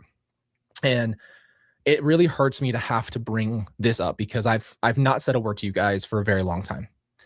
Well, the problem that I had with Annie is that she started a YouTube channel and started to post a lot of things about a lot of people and said things that were such lies and so hurtful. And like I was being kicked while I was down. And so were others. So I want to make sure I don't say who else it was, but if any of you have followed this situation, you would know that they were starting these groups of people who just attacked others. And it got so out of control and it never ever got checked by anybody because we were all dealing with this situation in front of us. But it was a kick you while you're down situation. And I could go on and on about that situation, but it's just not worth it. I'm just letting you guys know because this is the context to what's going to come up next. So I really am hurt by the fact that people would not want to talk about this stuff privately first. That would be my approach first. That would be something I would want to do, is hear why they're upset or whatever. But in situations like this, when you don't know someone in the first place, they're obviously not going to come to you and try to talk to you. I've had to shut my mouth about things and just take it all in stride. Well, when this whole situation happened with Hidden True Crime, and I saw. Thank you, Spill the Crime Tea says the first 7 gatherers were alleged co-conspirators. The second 7 gatherers were the Facebook group that Colby is talking about. And then the third 7 gatherers is the Christina and Friends chat. So he Spilled the Crime Tea saying he's talking about the second one, which is the people in the Facebook group. So again, I don't know much about that situation, and this is my first introduction to Colby. So thank you for the clarification in the chat. And he's not talking about Annie Elise, he's talking about Annie Cushing. That some people that I had seen before were involved in this. I got really triggered and I got upset and I got angry and I got that righteous anger again and thought, I can't believe you're still going 6 years later. And I really did for a little bit kind of fly off the rail because I was so upset and I just couldn't believe that this could not end over all of this time, that you wouldn't let it go. You can't move on with your life. Like, people who are uninvolved in my family can't let go of what the case was and just taking it to a level of drama. So back in April, we were all at Charles's trial. And during that time, stuff was starting to happen in the courtroom. And I started to see all of these things popping up about drama. And I'm going to be honest with you, I was so angry because I am trying to live through this trial of my father, and my mother is sitting right there. And she's the reason why he's gone. And we're talking about a bunch of nothing. And it's happening around the trial. And I'm getting pulled into this at this point. And I'm getting emails about how there's been all this horrible talking about me and how all these horrible things have been said about me. And I'm just like, look, even if that's true, I'm going to give you guys two number one things. Number one, anybody can have their opinion about me. If you want to talk bad about me, that is your opinion. It just is what it is. Obviously, I'm not going to be your best friend, but you're allowed to have an opinion and you're allowed to think what you want. And that goes for Annie Cushing as well. She can have an opinion about me, but what I'm not going to tolerate is absolute lies coming out of your mouth about me and my behavior or anything of that nature, or things you don't know what you're talking about. I'm also not going to allow people anymore to pretend like they were close to my family just so they can get whatever it is they're looking for. If you're looking for clout, you need to take a look in the mirror. Okay. You need to start thinking about how that affects people. You're accepting condolences for somebody that you might not even have trauma over. Okay. And I'm going to say my one F word this right now. That's fucked up. You don't get to do that. I would never do that in other situations and accept condolences from people over dead people because you want to continue to have a platform. And that goes for anybody. Okay. That is wrong. And you don't get to do that. You do not get to pretend anymore that you are something you're not. So just stop. This is all about truth. This is not an attack of their character. This is not an attack of anything else. This is the truth. Stop trying to make yourself more than what you are. If you would have just said your position and your honesty, people would respect you and people would see that. Okay. Now back to the main point. When this all happened in April, I was very upset. When I found out that certain people that I had noticed from before the 6 years were involved in it, I got very, very, very upset. And I immediately jumped into defense mode and how I wanted to address these people. And I was so sick and tired of taking punches. And it was freaking time for them to face some kind of consequence for all of the things that they've said that were lies, that were hurtful. And they knew what they were doing, and they knew they had never seen somebody come back and respond to it. So they just kept going, and they created a group out of that. And again, I'm not going to bring up anybody else or any other names, because you know what? I don't know them. I don't even know Annie. I barely know her at all.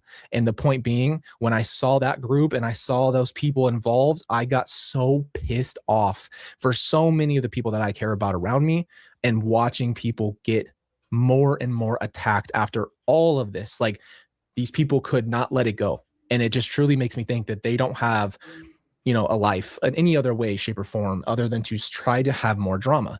When I explain to you that this is 6 years later, when it really comes down to it, and also all the way from April, I have not brought this up because I hate this stupid drama. This is middle school stuff, and I don't play this game. And we're all grown, and we don't need to be going at people's looks, trying to attack them, and all of those things.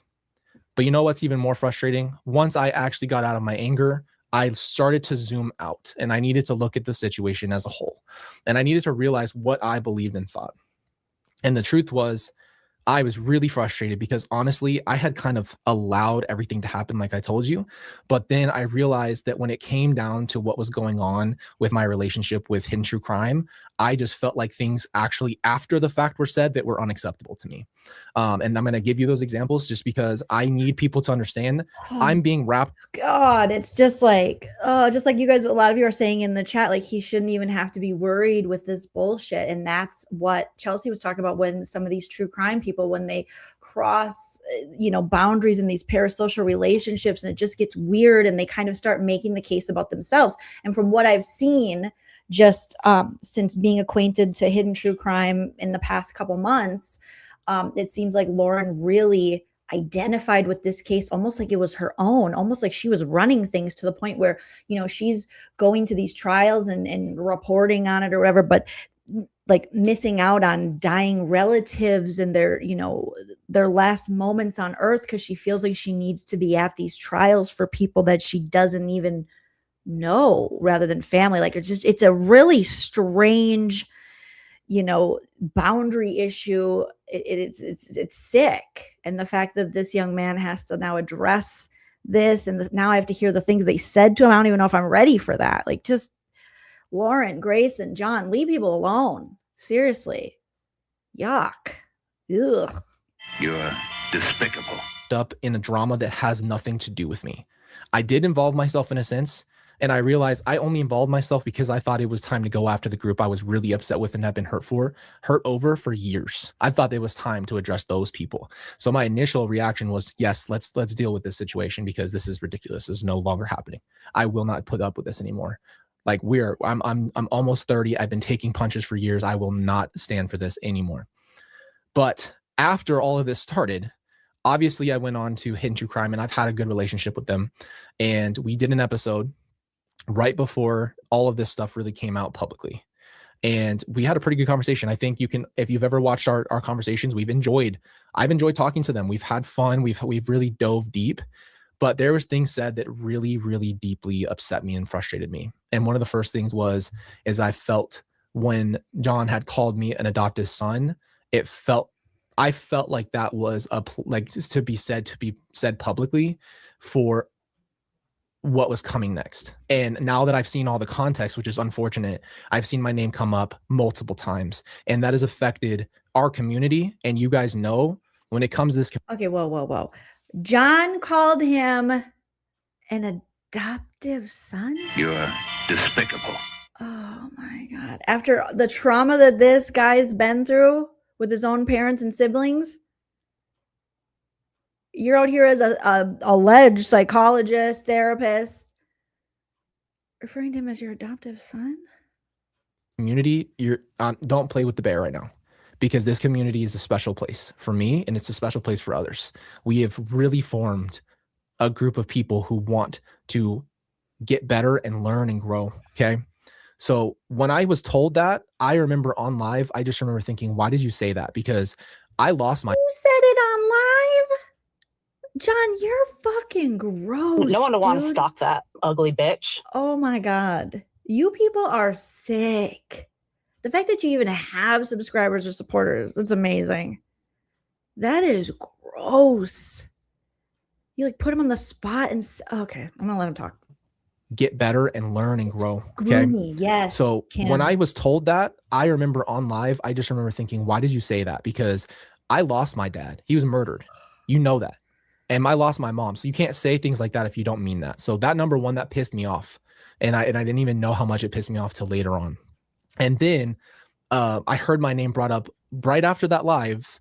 The next live that they did, John shared a private text that I had sent in the moment where I said I was proud of Lauren. And I was, because she was getting out and facing those people. And he shared that on live, which that is disgusting. That is disgusting to do to the families. You're sharing their private text, and we see Grayson just spilling in people's DMs. You know, we just saw that with Chelsea and God knows who else. And you got, oh my God. And it's just to feed your ego and build the narrative that you're somehow close to these families. Ew. Ew, ew, ew. Thank you, SS Sweets, for the super chats. It's so out of line, so out of line, and cringe, saying that he wish he could adopt him and then shared a private text to someone who's been through trauma you wouldn't wish on anybody. No one should have to go through everything that this guy has went through. And here you are. Just and it's so performative, the fact that you're doing it, you're waiting till you're live, because it doesn't sound like you ever said it to him when you weren't doing a monetized live stream. That is so unethical and gross. Oh God, you're gross, John. I mean, I already thought you were gross, but the more I learn, you're just bleh. It's about the fact that these people cannot handle vulnerability. It's about the fact that years ago, when that person cut me off, she could not handle my vulnerability and my raw emotion. And I'm still pissed. Years later, I'm pissed that somebody cut me off when I was going to answer my question in probably the most vulnerable way I could ever answer a question. Because it was about my son. Oh, God, this guy is insufferable, John. Dr. John, shout out to Lynn and Desiree. Thank you so much for the Venmos. I just got a notification. You guys are so sweet. I feel so bad for Colby, that he had to put up with these people. that I had sent in the moment. And then you know that. And I lost my mom. So you can't say things like that if you don't mean that. So that number one, that pissed me off. And I didn't even know how much it pissed me off till later on. And then I heard my name brought up right after that live. The next live that they did, John shared a private text that I had sent in the moment where I said I was proud of Lauren. And I was, because she was getting out and facing those people. And he shared that on live, which has been his complaint from the beginning. And that really upset me and hurt me, because you just went on tangents for months on end about private texts. And now you come out and say a text that I sent you that was private. Oh my God, that's such a good point, Colby. I'm so sorry you have to even be in any of this. But that is such a good point. Is they're talking about private texts getting leaked, private, calling the police. And yet here you are on live stream sharing this young man's private messages to you that were just supposed to be to you. But again, you know, we've learned nothing is private. But you guys want the law. You guys want to be protected by police and the courts when someone shares a message you send to them, but you can do whatever you want. For what purpose? That felt like it was all planned. And that's what I'm saying. And this is my perspective. I'm angry because my name has been brought up in that situation so many times. I had to see it when I went to court for my dad. I had to see it when I went to freaking CrimeCon. I have to witness it, and it won't go away. I have let it go. I've let it slide. I've walked away. I've said nothing. I've let it play out. It has nothing to do with me. Keep me out of it. I'm not here for this drama. I'm not even involved. When the hell did I become a part of this?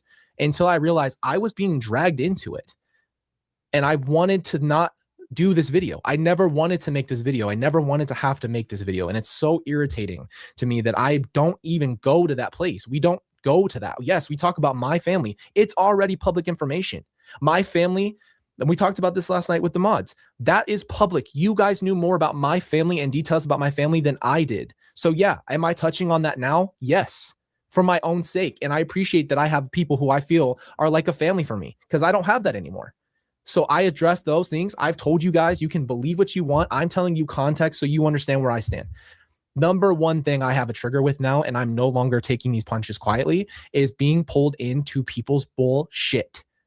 I have nothing to do with this situation. And at first I was very supportive of them, of Hidden True Crime. I wanted I didn't know what exactly all of the sides, but guess what? There's always two sides to everything.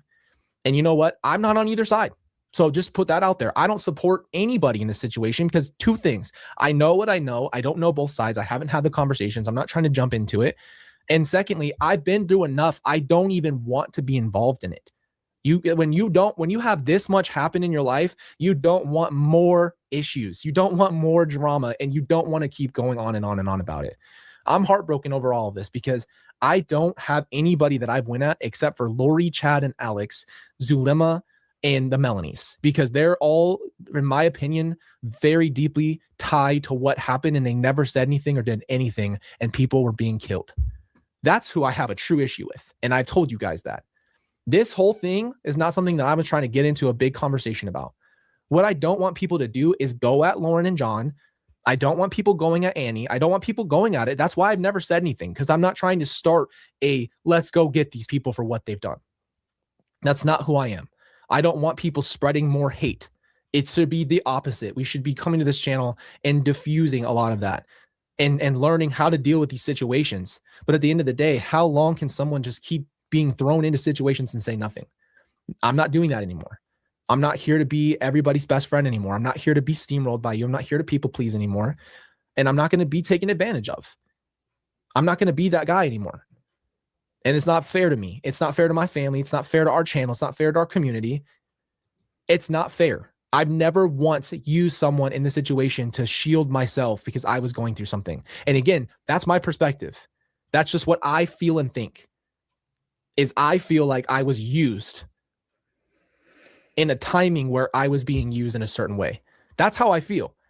If that's wrong, then okay. But that's my perspective after really looking at this for a long time. And I'm angry and I'm hurt and I'm a lot of things. I don't even know how to explain all of this. But I came running at the opportunity to finally face the people who had been hurting me for a really long time. That was my first thought. And you know what? That was an emotional decision. And that was why I'm glad I never said anything yet, because I needed to take the time. This was months ago when this all started. But it's not cool. None of this is cool. None of this drama has anything to do with Colby.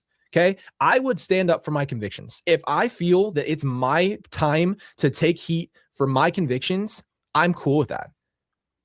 I'll take the heat because I'm willing to die on my convictions. This is not my conviction. I don't even know this whole situation like I thought I did until all of this stuff started coming out, all of these people involved, all of this drama. Man, damn, like I have nothing to do with this. And yes, I have had nothing but respect and a good relationship with Hidden True Crime. And I want to make this clear so everyone understands where I stand. We had good conversations when we did talk on lives. I've enjoyed having those conversations. I've enjoyed those situations. And I thought we were really close and I really enjoyed having that. And I just had to take a step back and really think about the whole situation for everything. Now, again, do I want people going at them? No. But to make it seem like we were closer than we were hurts me because I've already been through the ringer and I've allowed, because I've been nice, for Netflix to screw me. I've allowed people to get close to me because I wouldn't set the boundary, even though I felt it in my spirit that they were doing me wrong. And I allowed them to get close, and I allowed things to happen because I was a people pleaser and I allowed it. So yes, I take responsibility for a lot of this stuff. I could have addressed what Annie was saying about me years ago. That should have been something I did. And in that time, I didn't, because I didn't want to start a problem. I didn't want to get everybody all pissed off. I didn't want to have to face all the people who thought she was right, because I'm like, you don't even know what you're talking about. You don't know the context. I do. Unfortunately, I do. And unfortunately, I know the context when it comes to this situation as well. But I'm being brought up by everybody in this situation, and I don't even know why. I really, truly can tell you, I don't know why I'm coming up. And it's because my mom is Lori Vallow. And so now it's like, oh, well, if you bring Colby into it, Netflix did the same thing. You bring Colby's name into something and it becomes something else because my mom's Lori. And I don't play that. If you don't see me as a human being and not just freaking Lori Vallow's son, I don't know what to tell you. That's not who I am by identity. That's like me addressing you guys as your parents' kid. That's all you are. That's not an identity.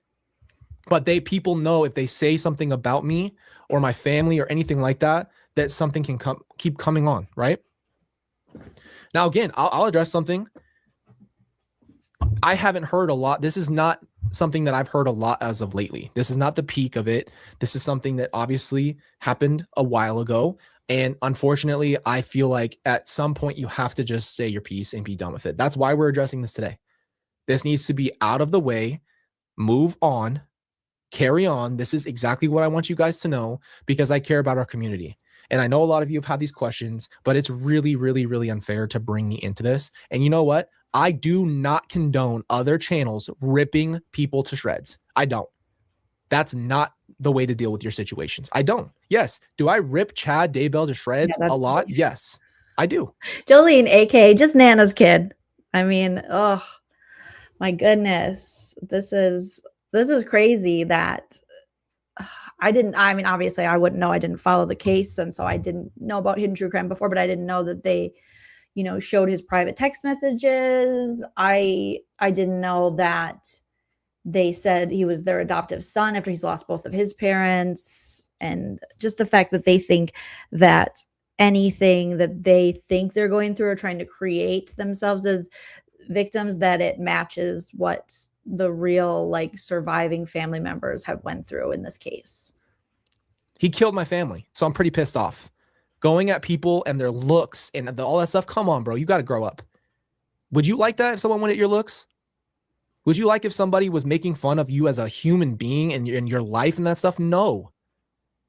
That's another thing I don't play. I don't play with that. I have no respect for people who take it that way. Yeah, he seems very mature. Mina says, please remember that Colby was barely 21 when all this started. That's insane. And he's more mature and respectful than all of the adults. Yes. I mean, Lauren and John could learn so many things. They won't, but they could. And I told Lori that Chad was Peter Griffin privately. Never knew that was going to come out publicly. He's the one who came up with Peter Griffin. Oh my God. I was pissed off when I said that. But I don't condone these people ripping people to shreds for their looks. That's seriously, come on, bro. It's not funny. It's not funny to do that. That's bullying at its finest. Even if somebody did something wrong, come on.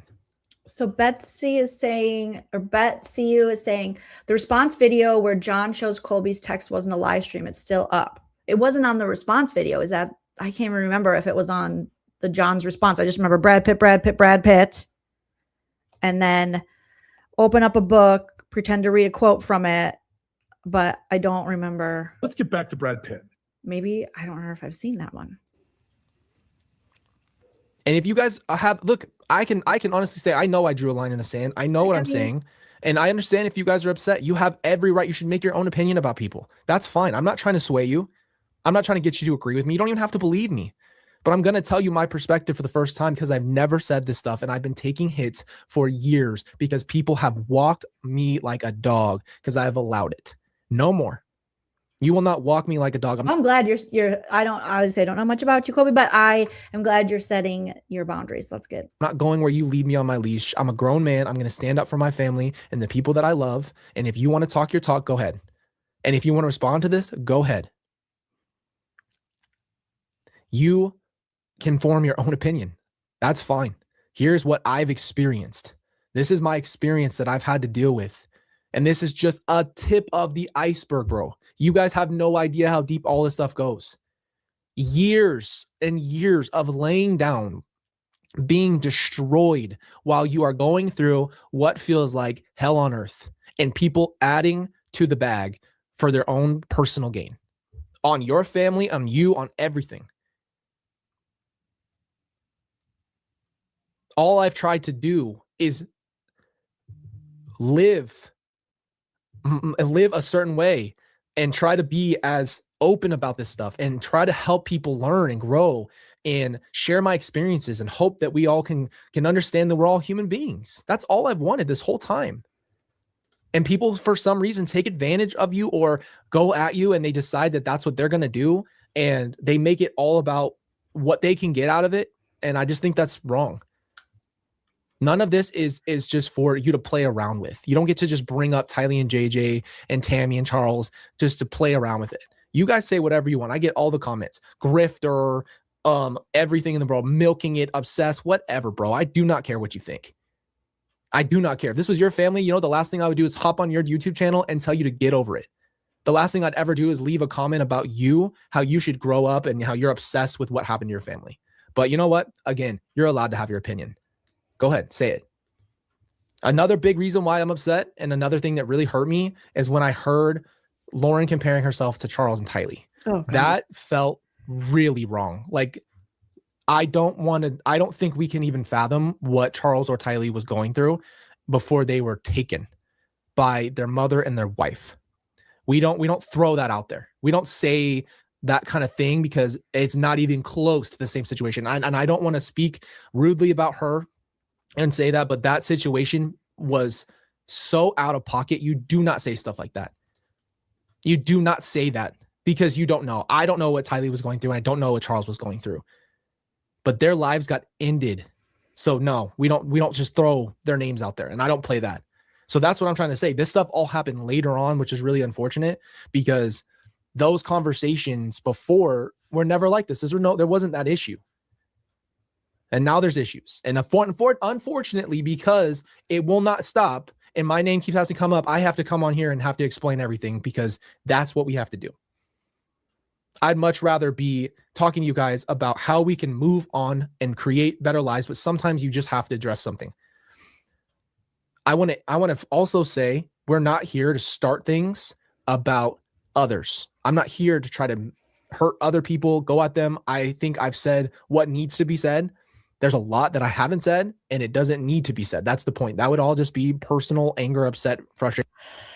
Okay, that's enough. When Lauren compared herself to the victims, that was when she would compare herself to Tylee. It was just, oh my gosh, just utterly disgusting. Like, there's just not another term. You can't make that funny. You can't. It was so tone deaf. It was just so gross. It just crossed so many lines. So yeah. So I mean, people, like I said, are coming out of the woodwork about Lauren and John and the way they handle their business very poorly. Grayson as well. And that all of that just to say that, I gave a lot of grace to Grayson, but I don't know. I'm starting to think there's a bigger story behind the whole Grayson thing and what she's doing behind the scenes and who she's messaging. And after seeing the body cams and that, it seems like Grayson is exactly where she wants to be. Now, she will take the fall for Hidden True Crime. They will throw her under the bus. They will part ways because that is the pattern of behavior with Lauren and John and people who befriend them. Whether they're friends, other victims' families, or other creators. It seems like they really can't keep a relationship. That's my opinion. And eventually that'll be you too, Grayson, and you will have to learn to do better. I don't know. I'm not your mommy. I can't teach anything, but it's pretty gross, you guys. I'm going to see what you guys are saying in the comments here. And then we'll bring Dave. No, you can't show my picture. Davey wavy baby. And then we'll talk to Nana here in a minute. Let me look at some of your comments regarding. Yeah, smash the like button. Thank you, Evie.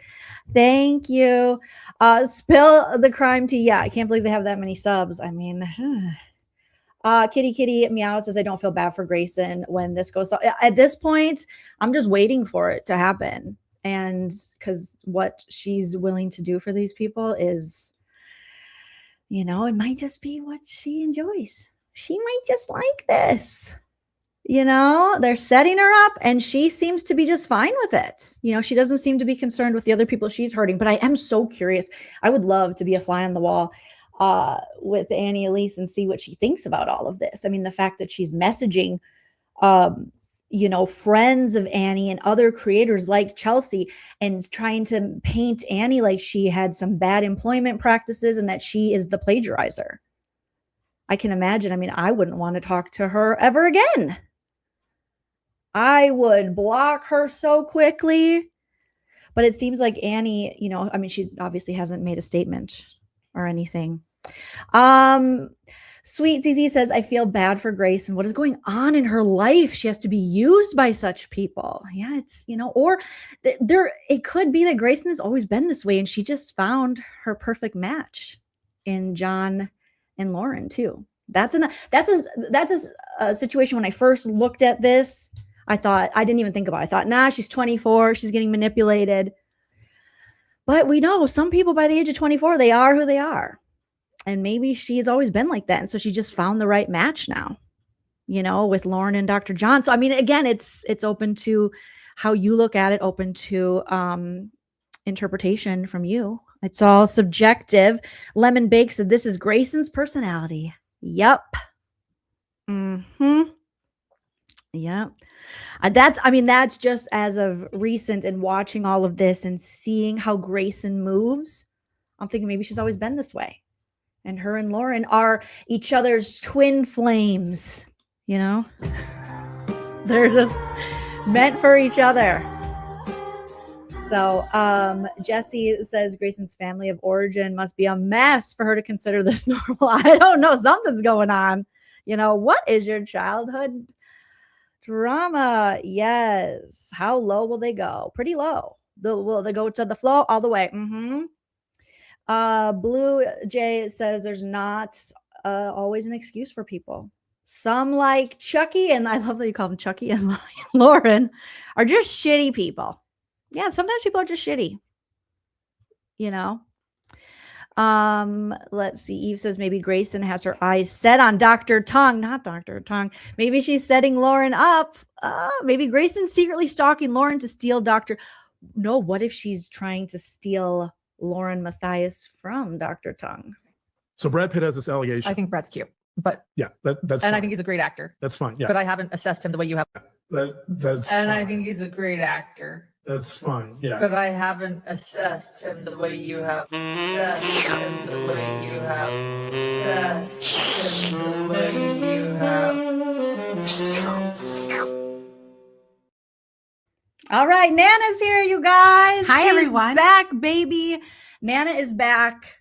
So we're going to be checking in with Nana, seeing how she's doing. We've been live for over 2 hours, Nana. Have you? Oh, I get to go pick up Dad at the gym. So at we the gym. only have you for a couple minutes. Yeah, few. Sorry. That's okay. That's so okay. Nana's here, you Hi. guys. Look at you guys. See, I'm shrinking. Isn't this a drag? Just move over just in this height. way. Just in height, not width. Not but, with but in height, I'm shrinking. This 71. I'm not sure I'm liking it yet. either. Oh, thank you. You look so cute. So Nana's here. Yes, the reason for the season, the Scorpio Queen. The Oh, reason hi, I'm so guys. sassy, it's Nana. Nana's got that Minnesota accent. Oh, I don't have an accent. No. No. You're so funny. Okay, so how have you been, Nana? We haven't checked in with you in a while, and We usually do a Nana's giant bush. It's been so long, and I left my bush at home. Okay. And it's starting to bloom. Okay. And it's blooming little pink little flowers. And it's I wanted to make sure it was moist. So I put a lot of water in it before I left. Nothing like a good moist People who bush. are new to the channel, we do a show, and we do like a member show too that will probably start back up. Sometimes we do public shows called Night Pants with Nana, and Nana updates us on her giant bush, which is actually a plant and a bush, but you know, the double entendre, the fun. Yeah, it's just fun. It's just fun. It's just talking fun. about her. Yeah, she is adorable. Thank you. I'm like taking credit. Like, thank you. She's my mom. Thank you so much. I made her. No, I didn't. I got so excited. We stopped at Albertsons. It's a store that we don't have in Minnesota. It's just a basic grocery store, you guys. It in was California. very nice. Do you know the one in Rancho Mirage? Yes, I believe so. Okay. Sweets, thank you for becoming a member. Oh, that's so nice. And make sure you hit the like. That's always a big deal. Make sure you hit the like, she said. Hit the like. Yeah. What else do they got to do? Tell them the YouTube things. Oh, hit the like. If you can afford to, please subscribe. If you can't, it's free to subscribe. Oh, okay. It's free. Okay. Please subscribe because it doesn't cost you a dime. And it is Christmas. So, oh, look at this. Hi, Nana. Merry Christmas. Carol 911. I like that. Thank you. Thank you. Now, this money that we're getting now, do I get that for the casino? We'll send it to Okay, real good. We went to the casino last night with Nana. Oof.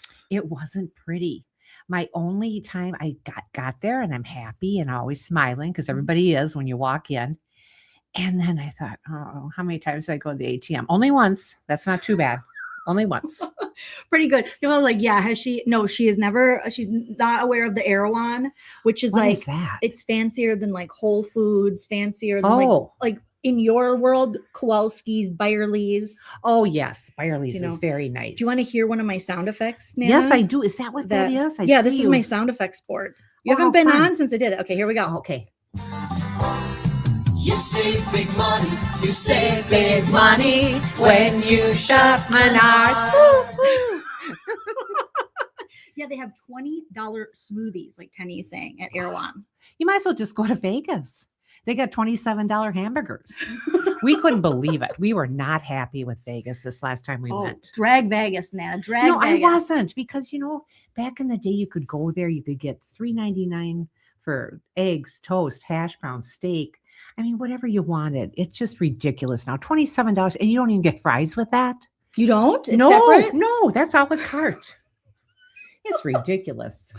I knew you guys, the people who are new to the channel just discovering Nana, like Nana is the reason for the season. Nana how is nice. the best. Thank you. I love Christmas. Oh, well, no, every season. You're the reason for okay. every. Okay. I love Christmas. I got everything already wrapped. Yeah, give us an update on your Christmas. I'm going to cover the Rob Reiner. I want to end on like a positive note. So we'll cover the Rob Reiner stuff tomorrow if you want to join me for that. Yeah. And then if we have more hidden true crime, you and I should get caught up on the new Vanderpump and drag that or roast it. And roast it? Yeah. Okay. Okay, I but just, give there's us so a- much stuff going on right now. Everybody, at least my friends, Chris, was to be happy about to be 71, but a lot. Yeah. I was so sad with all the things happening in this world. Couldn't it every day just be like Dick Van Dyke turns? Tell I them don't about like how we that. went. Oh, I like your hair. Oh, sorry. Go ahead. Didn't mean to. Good. Nana's like, don't touch. I don't like that. my hair. Okay. It's just nuts. I just. Thank you, D Shrug. Still Oh, behind how in the live, nice. but seeing the Nana love, I must join it. Yes. Hi, Oh. Nana. I live in Georgia now. Oh, you like to read the comments. I forgot. Sorry. Yes, that's all right. Sorry. That's all right. Live in Georgia.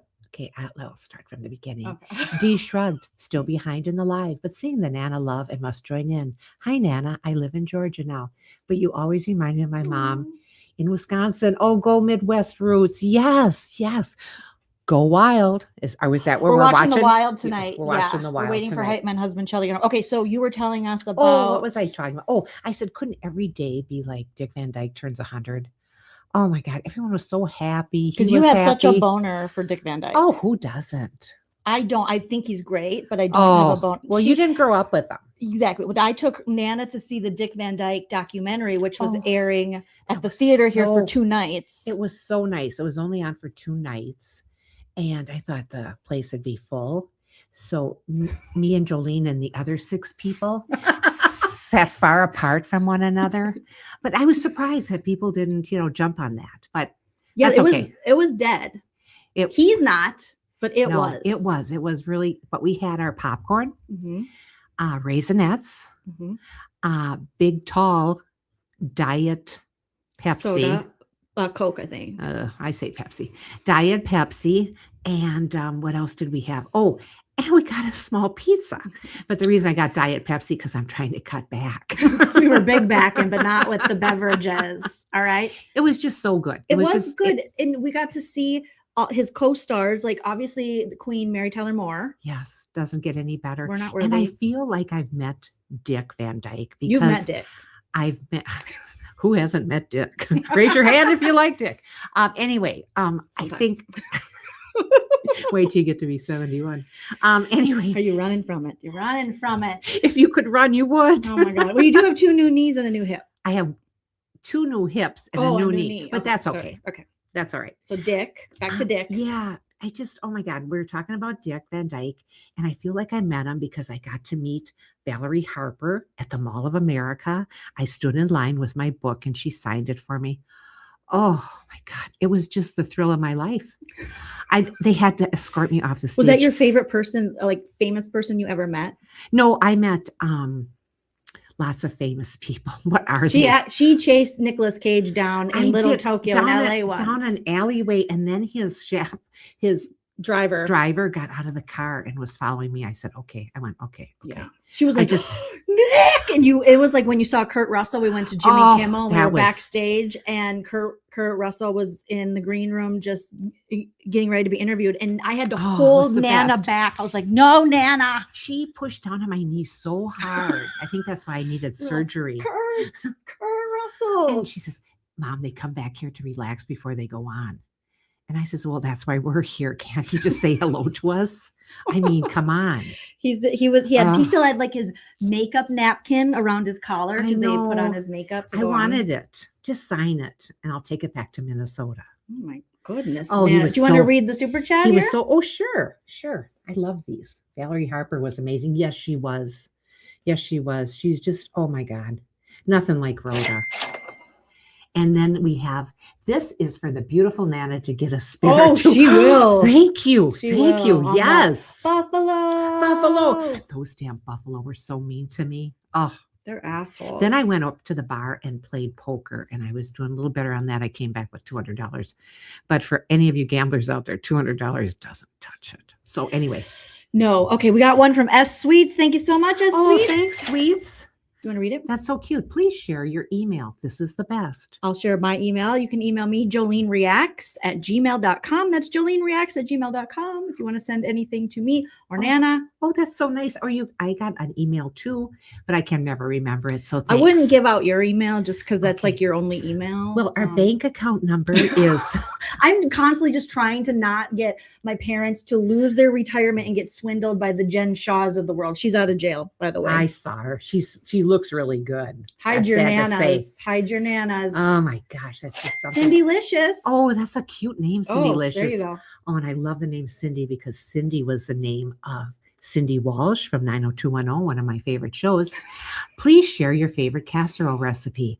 Oh, for me? Yeah.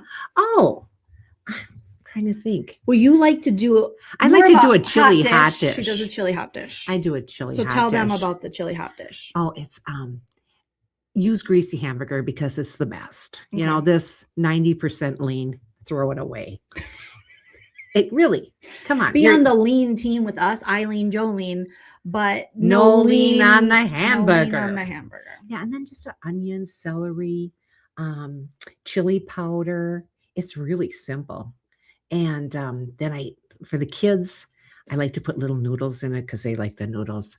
Dad doesn't like the noodles, so we do special things for him. Okay, Dad. And then you don't bake it; you make it on the stove. Yeah. In like your big, big pot, big pot, guys, big pot. Oh, and then you have to have chili beans, and I never do hot, spicy, or anything. I do a medium chili bean. It's so simple, but it's so good. It's good. And just tastes so wonderful. And for Minnesota, we had nice weather today. I just talked to Linda. Oh, what was it? 40 degrees. And the other day, Shut it was up. 13, That's a it was lot. 13 below the other day. I mean, That's really? high. Shout out to producer Linda. We've missed her. Yeah, is she on? She was going to jump on. So No, she doesn't live in northern Minnesota. You would No. think it by the right accents. in the middle, right by the capital. She you lives know? by the Twin Cities. Twin Cities. She lives in a Twin Cities suburb. Mm-hmm. Gosh, this is nice. How many people do we have? Nana, you're this? talking to 786 people. Are you kidding me? Yeah, that's how famous you are. This is so exciting. This is so exciting. We got another super chat coming Oh, in. thank you. Thank you. Kathleen. Kathleen Carson. Oh, it's Kathleen Carson. She is a super sticker. Oh, Kathleen. Good name. Good Irish name. 40 degrees. I mean, that's pretty 40 good for degrees is Minnesota. okay. I mean, they were breaking out into shorts. She grew up in Eden Prairie. Oh, very nice. So you were on the Minneapolis suburb side. Yes. She's on the St. Paul suburb Yes. side. Producer Linda's here. Hi, Linda. Oh, it's like a reunion. We haven't all went live together and so here. Sorry, I Nana, just gotta talked. click That's the okay. link. I just talked to Linda. We talk every day. We've been friends since 9th grade. And we talk every day and sometimes twice a day. And she wanted to know how the buffaloes were to me. And I said, those effing buffaloes. Cassandra, do you want to read her super chat? Thank you. Yes, I would. Is it Cassandra? Yes. Oh, that's Perez. Oh, Cassandra Perez. I have a girlfriend named Sophia Perez. Happy holidays, Nana. Bet on red. Yes. Nana Love. will do that. And I know that has to do with a game I don't play. Mm-hmm. Because I don't understand that stuff. I like to just sit what's there. What's that game called again? It's put it all on black or put it's it all not- on red. It's Linda plays it. it goes What is it, around in a Linda? circle. It's a Um, circle game. It's a circle jerk. What is it? Not Keno. Someone's gonna say it in the chat. I So know. people are saying Texas. It's 40 there. What part of What's going Texas? on? What's I mean, it going gets on? cold. Oh, roulette. Thank you guys. Thank you. Oh my gosh. I can't think of things I lately. have That very scares me. menopausal brain fog. What do you have? I have passed 70. You're lucky you're still walking. Okay. You were running, girl. I was running into the casino, but otherwise I don't Hell move very yeah. fast. Even Germany says, "Oh, tell your mom people are watching internationally from Germany." No. Personally, I find that super exciting, but we do find that exciting. Oh, I'm very excited. I was just like, wow, she gets a lot of people on her channel, as she should. She's very talented. Thank you, Mom. Roseville, Minnesota. Yay. I Nana- went to school in Roseville. Yeah, you grew up in Maplewood. Yes. So she's your neighbor. Yes, I'm your Mhm. neighbor, the now defunct Kellogg High School. Yeah, we love Roseville. Rosedale Mall, is that still a thing? It is. They It still is. have their stores there. Maplewood Mall's having a hard time, though. But they're going to get their stores Oh. back. Well, it just Rosedale's happens. always been like the fancier mall in my eyes. It was. It was. Yeah. Thanks, Cindy. Look, Cindy says you made a great. I highlighted that comment. Oh, isn't that nice? Should I read it? Read it. Cindy Licious says, Nana, you made a great daughter. Thank you. I had a little bit of help, but thank you. Very, very little. No, I'm just kidding. Australia in the house, Nana. Australia loves Oh, you. can you believe it? What countries have you been to outside of the United States? Mexico, Canada, Bahamas. That's where she made me. in the sand. Oh, God. And tell them what you were going to name me. Sandy. I thought that was cute. No, because people would be like, oh, your name. Oh, they call her Sandy. Yeah. Because that's where it was. Because Nana got poked in the sand. Oh, no. Oh, my God. That's a Top titty 2x4 to end the game. That was nice. Nana did a top titty 2x4 to win the game. This is fun. Isn't this fun? This Everyone is- is so oh. sweet. And I've been like saying, you guys, we have to. I mean, obviously, those of you who know Nana, but a lot of people, this is their first Nana experience. That's so nice. I just love coming out here and visiting with my daughter and my son-in-law. It's just fun. It's just fun. It's a beautiful part. California is beautiful. I love it. Yes. Conceived in the sand. Oh, Conceived in the Hella sand. sent people over. So there's another channel, Excited Utterance. They're fantastic, and they have Hella and Dolly, and they are doing that content about the hidden true crime, like I am, Oh, about that yeah. crazy cuckoo That's- lady that I haven't gotten. Man, I told her about it briefly, but I don't, that stuff scares me. I'm sorry, you guys. I'm more of the Andy Mayberry, Dick Van Dyke, Father Knows Best, anything that ends in a happy. I like that. Yeah. And I don't try to get Nana involved in anything like that. No, If I she- just don't get into Nana's it. like, she worked for the state of Minnesota. She's seen I've the been- worst of the worst. Okay. I've been to the mountaintop. No, it was I got retirement from them. Thank you very much. And you deserve it. And I was there 30 some years, 33, 34, something like that. But yeah, so it was okay. I've got 9 years, I believe, retirement under my belt. Some people don't ever get to see retirement, so I'm blessed that way. Yeah. Oh, I like that. That's sweet. Yeah. Sunny and warm here in California. That's Oh. for sure. Yes, I Carol. love it. I just love Thank California. you, Hella. So what they did is they have this Okay. thing on YouTube where you can send people over to your channel, Oh. or to another channel. It's like a raid. Oh my they used to gosh. call it. And so she must have just ended her live. And so she sent all her subscribers here. Isn't that sweet? Is that ever nice? It's not like a rave, like when 90210 they went to the rave. It's not like that. Oh, is when they it? did Ecstasy? Ecstasy. Oh, Was that- it with Emily Valentine? Emily made Brandon do Ecstasy. You and can't that was make just- anyone. Brandon's a grown He dude. didn't know. He didn't know. She He didn't? slipped it. She Oh, slipped she it in drugged his him? drink. Okay, I apologize, She Nana. I slipped should it in never his drink. doubt you. Carissa, thank you for being a member for 8 months. Do you want to read Wow. Carissa's? Yes, I'd love to. Member for 8 months. This is why I love the Lean Team. It's just like visiting with the homies. Missing you from Aw. Minnesota. We need more Nana, by the way. Oh, that's so nice. Thanks, you guys. I had to clean up. I had to put makeup on. You look good. I Busy, like busy, this sweater. busy. Where'd you get it? Thank you. I'm trying to remember. Oh, it's a Lauren Conrad. You got it at Kohl's. I got it at Kohl's. This is cute. Look at Thanks. the embroidery, A little everything. Look at on embroidery. the sleeve. This should It be. has it on the sleeve. And then this. Now, maybe I could ask some of your viewers. Oh no, she's gonna ask you for tech help. I am. I got this thing and I can't seem to get it to work. It keeps saying October 19th and I can't get it to move forward. We'll fix it. Let me see. And I I'm don't gonna think it's charged. Maybe. It's dead, Nana. Your It's dead. It was working at the mall. Oh my god. But anyway, it says like October 19th. And all I wanted for is to see my heart rate to see if I'm still with us. I was a Dylan girl, just like I was a Donnie girl. From, and you like the Bad Boys. I do. No, I do. she I likes the Bad Boys. She likes. Were you a Dylan? No, I love Dylan and stuff, but for some reason I like that preppy Steve Sanders. Ick. Nobody likes. No offense. All offense. Yes. Nobody likes Steve. Yes, Nana. he had nice posture. And No, but put it in the chat. Who the hell likes Steve Sanders? Nana. I like Steve Sanders. His mom was she was a Cokehead? star. Oh no, that was she Kelly's mom. Kelly's mom. I like Kelly's mom. Okay. I like Kelly's mom a lot. But I She just was love that fun. show. I fall asleep to it. You can go to Pluto and go down to drama. I don't know why they call it a drama. Because it's a dramatic show. Oh, I find it a comedy, but I go to drama and I watch it. And when it's first starting, their pilot episode, Look at this. I get so excited. J Rose same. Yuck, Steve. Oh, no, serious? Mhm. Oh, sorry. Well, Brandon was too small for me. What do you mean too small? I mean, Short? yeah, little. Oh yeah, yeah. Yeah, I like bigger She likes guys. them big. I like big guys that don't make me look so big. Yeah. Thank you, S Sweets. You want to read our super Oh, chat? yes. AZ needed live. Savvy seniors first in line. Check them out. Giving back to those who built our world. Aw, Oh, love isn't it. that nice? Yes, I'm sorry. I'm sorry to say we built this world. Anyway. On the side with TLC.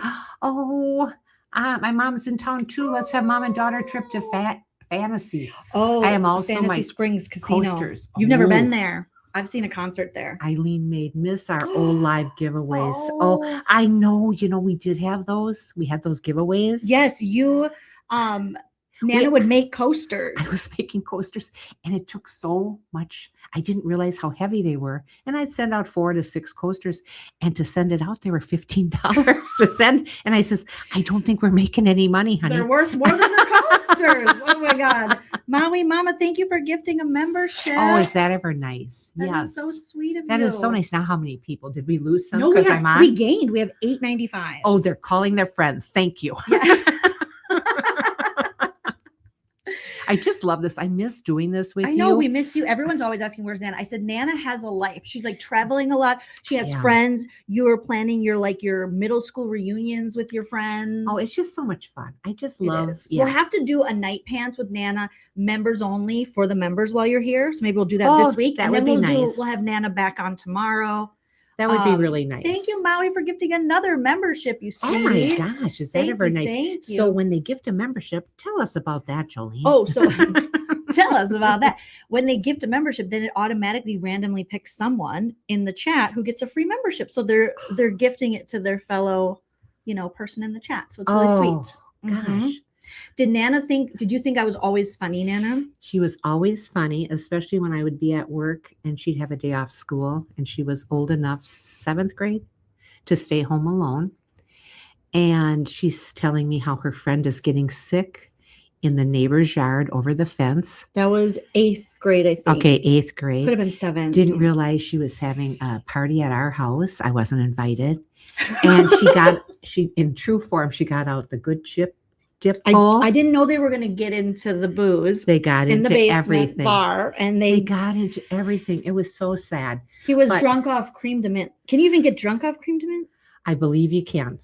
It's a You don't liqueur. ever want to talk about it afterwards, but yes, I believe you can. So Yeah. yeah, she was always funny. She always was funny. And then you were having a blood or a. Oh, we were having a Bloody Mary out in the back, Dad and I. And I was pouring in, okay, sitting there and we're having our Bloody Mary. And he looks at me and goes, "Are you feeling anything?" I says, "No." So we went into the house. He took the bottle of vodka, chugged it, and said, "This is water." Oh, Jolene had another party. Okay.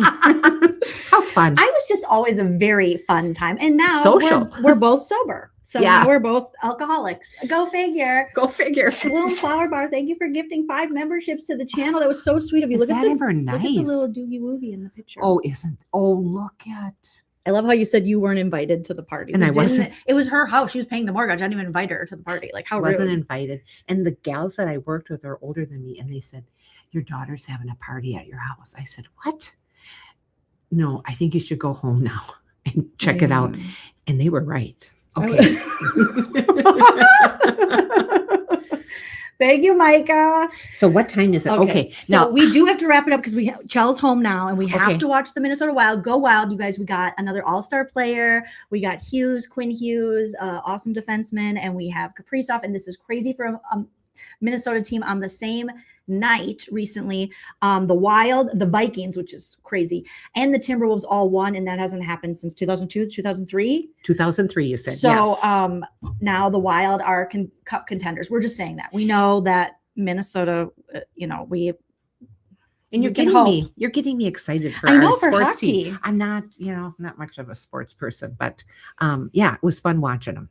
Yeah. So go Wild, Go Wild. go Vikings, go Timberwolves, go all the things. Thank Yeah, you have a everyone sports for ball. joining in while I was here. I really appreciate it. Well, you're going to be back tomorrow. I'll be You'll back tomorrow. And she'll talk about the Rob Reiner stuff with us. Oh. And then, not to end, I want to end on like a Yeah, let's go. Dick Van Dyke. Dick Dick Van is Dyke. 100. Dick is 100. Yeah, we got 100-year-old Dick in the house, okay, which is, our favorite kind of Dick, right? Okay. I would say yes. I don't know. I would say yes. Tomorrow we'll do. Tomorrow we can't. Tomorrow we're going to. We're having a big day Sorry, tomorrow. I lied. I forget what day it is. Okay, we'll do. We're having a big day tomorrow. We have 2 outings tomorrow. and we have a that's- hockey game we're going to, and we have We're going up the tram. Up this tram. Nana's never been up there. It's the same tram as they took Dylan up Everything comes back to from 90210. 90210. It should. It should. It was a Everything. great show. I've taken her to the house, Oh, the Walsh Walsh's house, house. the Oh. high school. I was in love. I saw their high school. Oh my God. So, okay. And I like David Silver too.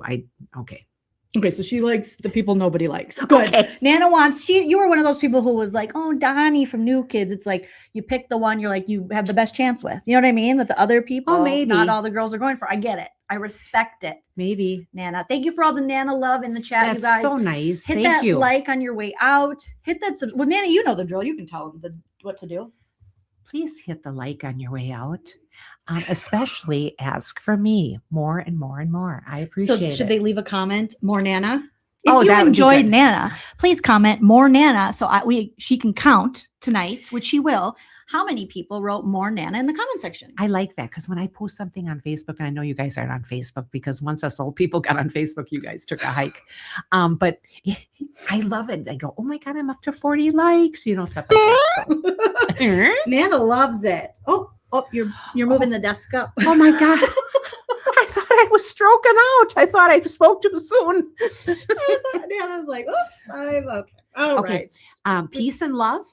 And remember to enjoy yourself. Because it's later than you think. Ooh, bye guys. Thank you. If you like what you see.